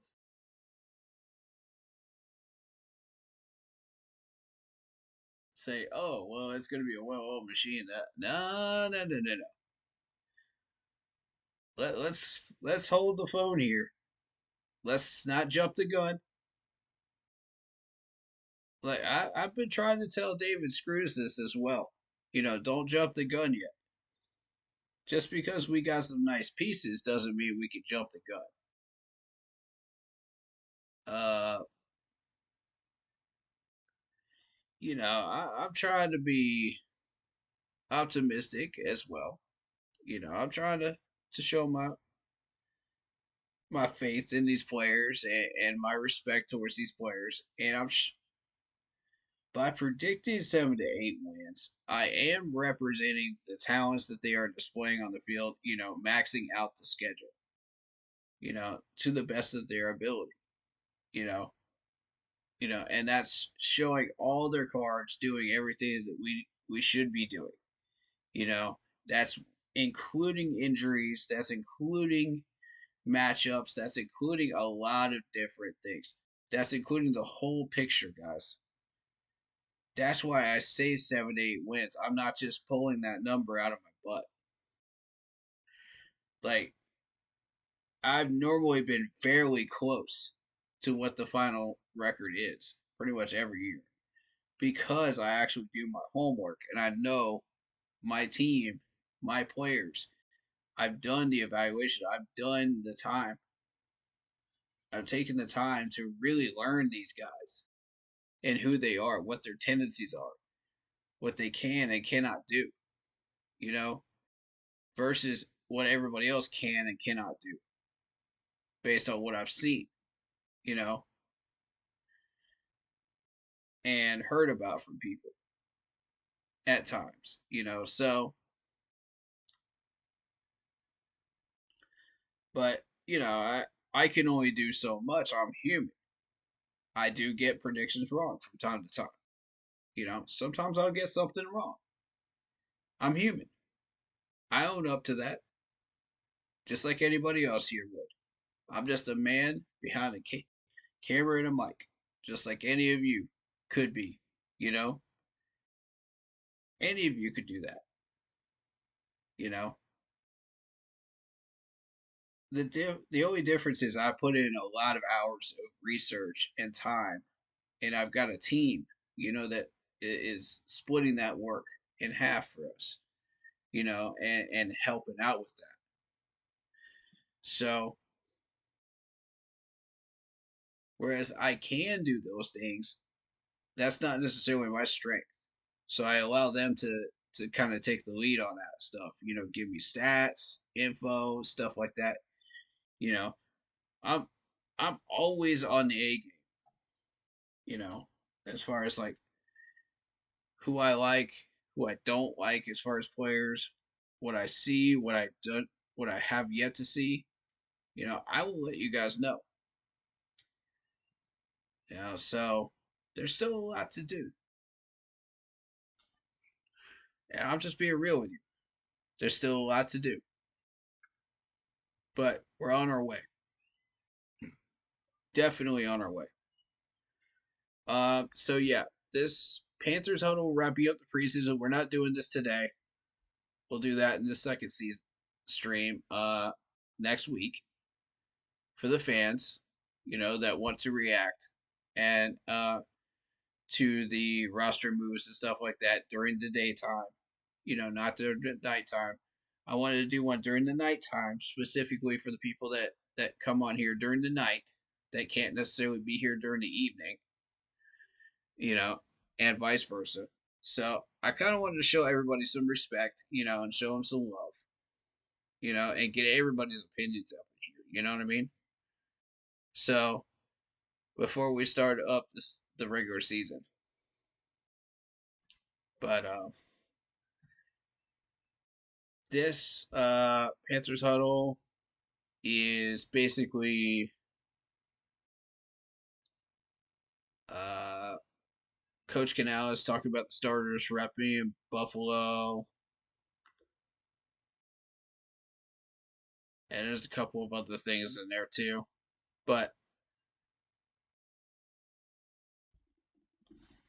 I'll briefly mention the jersey schedule, and then I'll be done with it. Why in the world are we obsessed with white jerseys? That's all I'm gonna say. Why in the world are we obsessed with white jerseys? I don't know. I'll just pose that question. I'll leave this here. You know, on that topic. But other than that, I mean, not a lot else left to talk about today. So, with that being said, um, I will post when that second stream is going to happen. Um, and the Facebook group page. So be looking for that Facebook group page. Keep pounding in all caps. Make sure you are following that page, or at least checking that page out, so you know when I'm going to do live streams and stuff like that. Today was kind of impromptu because of the situations and scheduling that I have. I was going to announce it earlier, but I mean, chaos just reigned on fantasy football. So, like, let me kind of explain that for a second for the people that are interested in that, and then I'll leave this stream off with that and a positive message for everybody. The situation that occurred was if you're in that league right now, what happens is we didn't schedule when that draft time and date was going to be, but we will be getting the raffle winner in, which is Corey from the Facebook page. So shout out to him. I've already contacted him. He knows that he's going to get in when we reset the league again. The draft is not official on the page right now because of the fact that I did not reschedule it in time. That was my goof. I screwed up twice now, and I've just had a lot of crap going on off camera. So, including work and just trying to set up the move and all of this other stuff going on. So, I have not had time to really fool with that this year. So, but once I get stabilized, then I'll have a lot more time to fool around with that and make sure I get my uh, players set up, during the weeks and everything like that. We'll be able to do it. We'll be able to do it for sure. It's just I've had a lot going on. But what happened is once you hit a certain time before the draft, like not even the commissioner can change the league draft time and the date. For some reason, Yahoo's app will not let you do that. I don't know why it's like that, but for some reason it is. And it pissed me off because it had the draft set up like an hour before I had to go, like an hour after I was going into work today. So nobody was on there, not even me. So, and that happened last time too. So we're gonna try to fix that this time and reset it. And it also gives you an extra bot on there that you didn't ask for. If you don't fill in the last spot. which I was trying to get the raffle winner in for that last spot so we could get that working. But for some reason, it would not let me do that either. So I don't know. The Yahoo app is just being a piece of garbage right now, so just bear with me. Um, and I'm being a little unprofessional as well because I'm not getting the scheduling figured out. So that's on me. So I take full responsibility for that. I apologize to everybody that's trying to play this year. But I'm also trying to juggle our Brian Washington's league as well because he's been locked out of his league for about a month. So I decided I was going to take over, temporarily for this year until he gets his account figured out. So what ended up happening is he got access to his account, and I didn't even see that until like just today, you know. So everybody that was previously in there from last year is in there now, including myself. So if there's a draft on that league, I hope I don't miss it. That's all I can tell you because he and I are just are trying to figure out what we want to do with this. So we'll let you know. All right, we'll let you know, and I'll post an announcement on the Facebook group page for everybody, so they'll know as well. But as far as his league is concerned, we want to make sure that his people get in first, and then I will be able to put my people in. Then at that point, and then we open it up to everybody else that's a viewer. So that's how that's gonna roll. Same plan as before. I want to make sure that everything goes smoothly there and we get all of this figured out and cleaned up, in time for the regular season. Um, so I got a few days to figure this out, but we'll get this cleaned up and we'll get you guys set up. All right. So not to worry, just be ready, have your info ready to go. If you were already invited by me, just look out for an invite again. Just let me know if you didn't get an invite. That's the easiest way to do this because I don't remember fully who all I invited. But I've got a screenshot of all the team names. So if you are one of those teams that was not claimed in the new reset of the league, PM me and let me know. That way I can remember who I sent out an invite to and who I didn't. And I'll take notes of it this time to make sure. Also, if you are one of the ones that provided like contact info, please do so again. That way I have it. 2 people have already done so, so I am thankful for both of you. Thank you, and we'll get this thing rolling. Hopefully. But yeah, I had work hours and I was not willing to sit around and fool with that garbage, when I gotta make money. You know what I mean? I gotta make money. It's just that simple.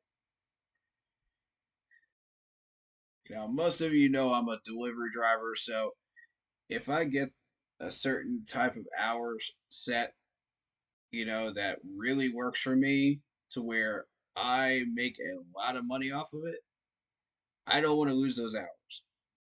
So that's why I got really frustrated and pissed off, because of that earlier today. And that was irritating. But it takes half a dozen people trying to run, not driving correctly and almost running me off the road today to really give me a new perspective on life and what's important versus what's semi important. It reset my priorities, man. It really did, and it reminded me, you know, yeah, you're doing this YouTube thing, but and yeah, you're making money, but your life is more important. Your health is more important. You know what I'm saying? You got to put things into perspective, ladies and gentlemen.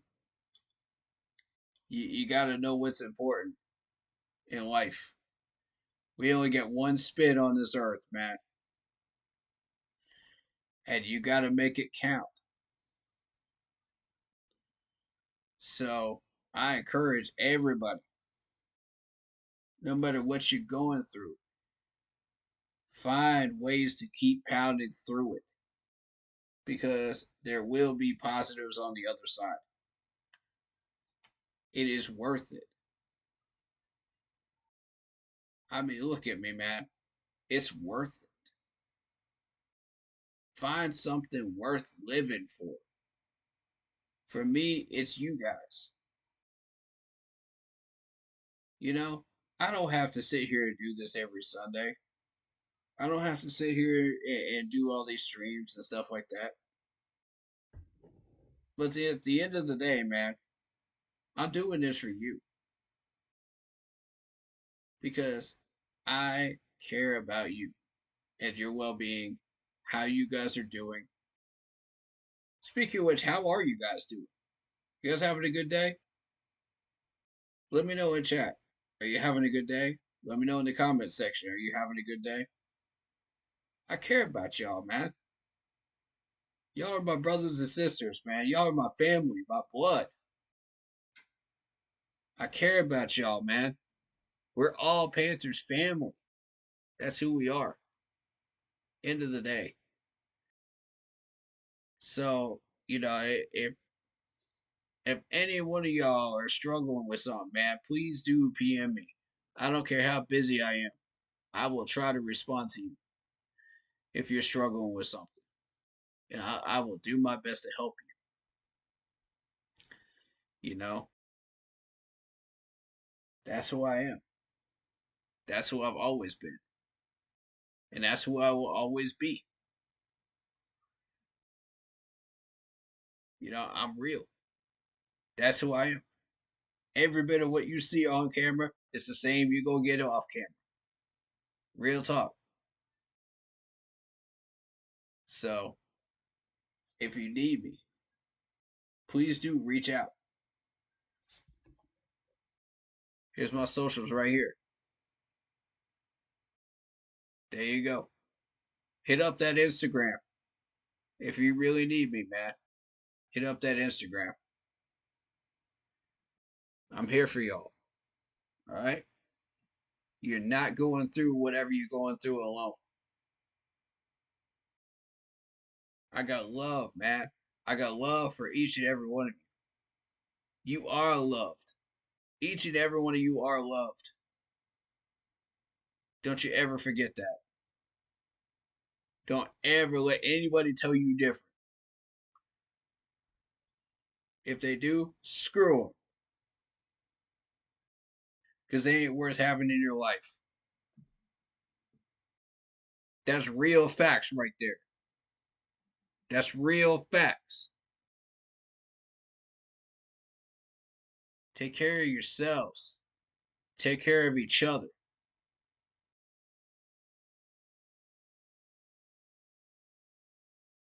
That's what it's all about, man. It's what it's all about.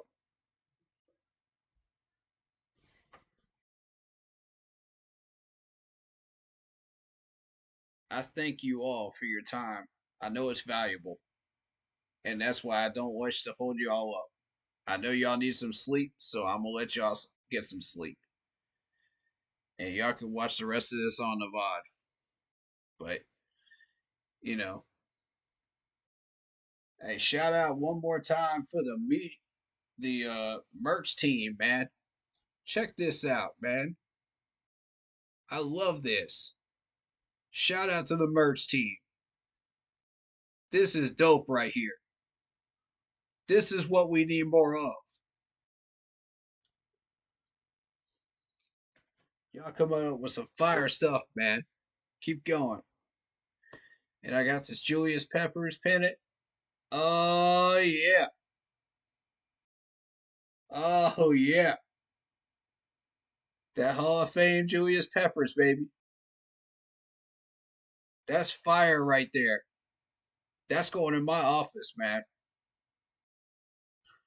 That's straight up going in my office. Real talk. I'm trying to tell you, y'all come up with some real stuff, man. And I love it.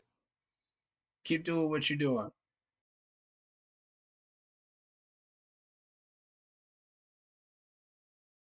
Man, I seen I seen a Kevin Green jersey a couple of months ago. I said, shoot. If that thing wasn't as expensive as it was, oh, that would be mine. That would be mine, bro. I I went off brand for the Sam Mills jersey. I wanted that one. But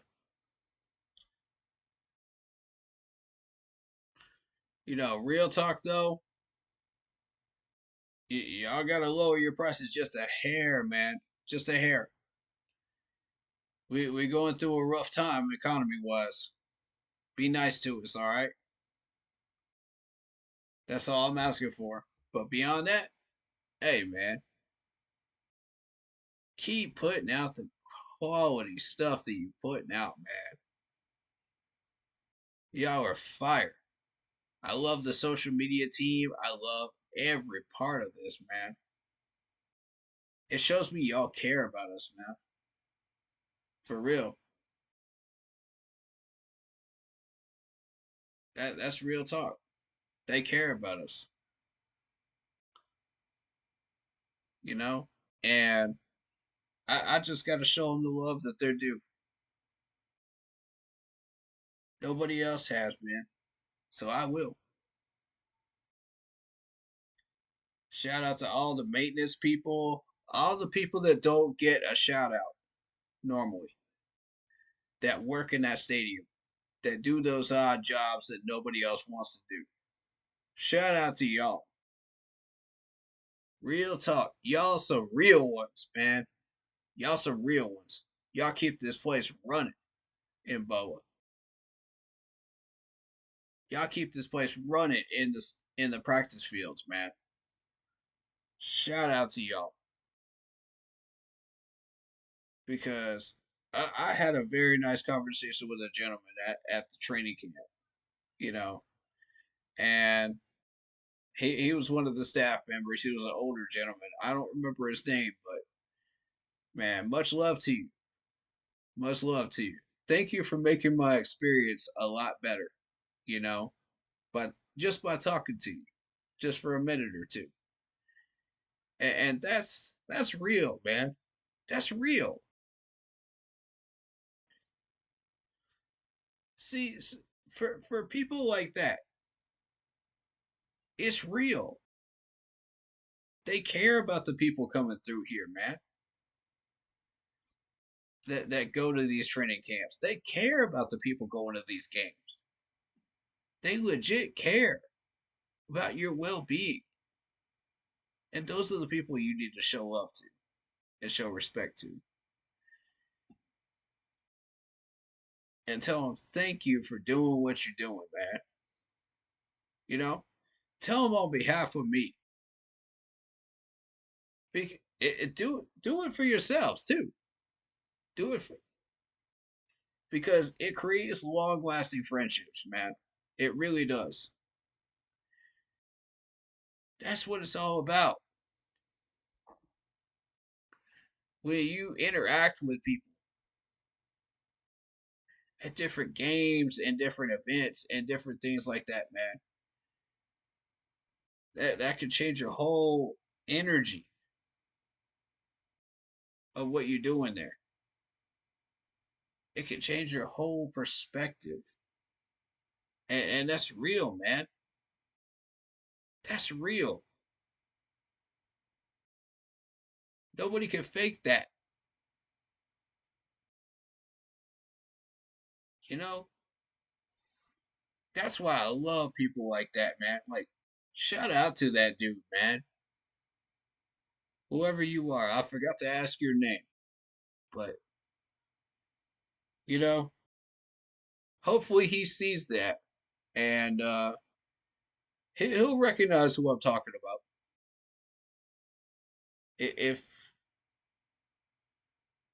If he's watching, he'll recognize that I'm talking about him. And I appreciate you, man. More than you know. Panthers family to Panthers family, man. Thank you. Keep doing what you're doing. Keep showing these people love, man. Because that's the purest form of love, man. You're not expecting anything else in return. That's the purest form of love. You're sitting in there just talking to people, you just greeting people, you're just having a good time, man. You're just putting a smile on people's faces. That's real. Those are the people I love to talk to up there. That's who I love interacting with. Find me more of those people at a training camp.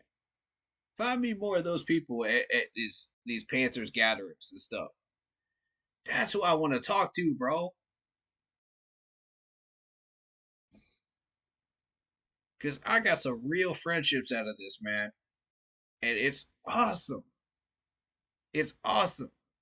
And that's the privileges of doing what I do, you know? But, you know, you don't have to be a YouTuber just to talk to people, you know? I get it. Some people are antisocial. Some people struggle with that, you know? They're shy around other people. I get it, you know? You can do only what you can do, you know? I get it. You know, I'm not pushing you to do it, but only if you want to, you know? Only if you want to. Nobody's forcing you. It's just an invitation, you know what I mean? If you want to, you want to. But real talk, these are the people that keep this place running, man, and keep the lights on in Boa. And I got a tremendous amount of respect for those people up and down the organization because those are the people I want to talk to. I want to know what your job is. I want to know what you do. I want to be able to properly thank you for what you do. So if you work there, please, please say hi in chat. Please let me know. Please say hi in the comment section. Please come over to the Facebook page. Say hi. Tell them what you do so we can all show you some love, man. Men, women, everybody that works up in there. Everybody. I don't care what you do, even if you're just a janitor. We want to show you love, man, because y'all are what keep this building going.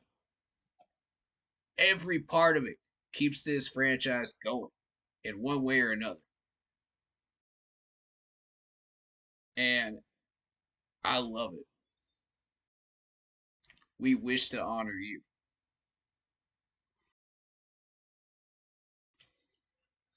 So, with that being said, much love to everybody. Y'all know what time it is.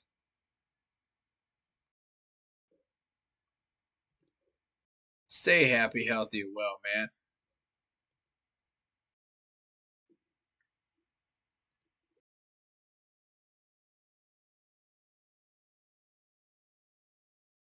We'll see you guys in the next live stream next week.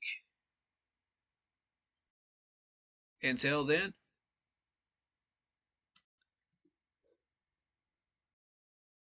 have a great night and rest of your weekend. We'll see you soon. Shout out to all the people in chat and the people coming by that came to hang out with us. Shout out to 0704 Moneybags. Shout out to Broski Bear. Shout out to The Real Sunchild. Shout out to Lock Poppy, my mod. Thank you for joining us, everybody that's not in chat and just checking out the stream. And keep pounding. See you guys next time. Peace.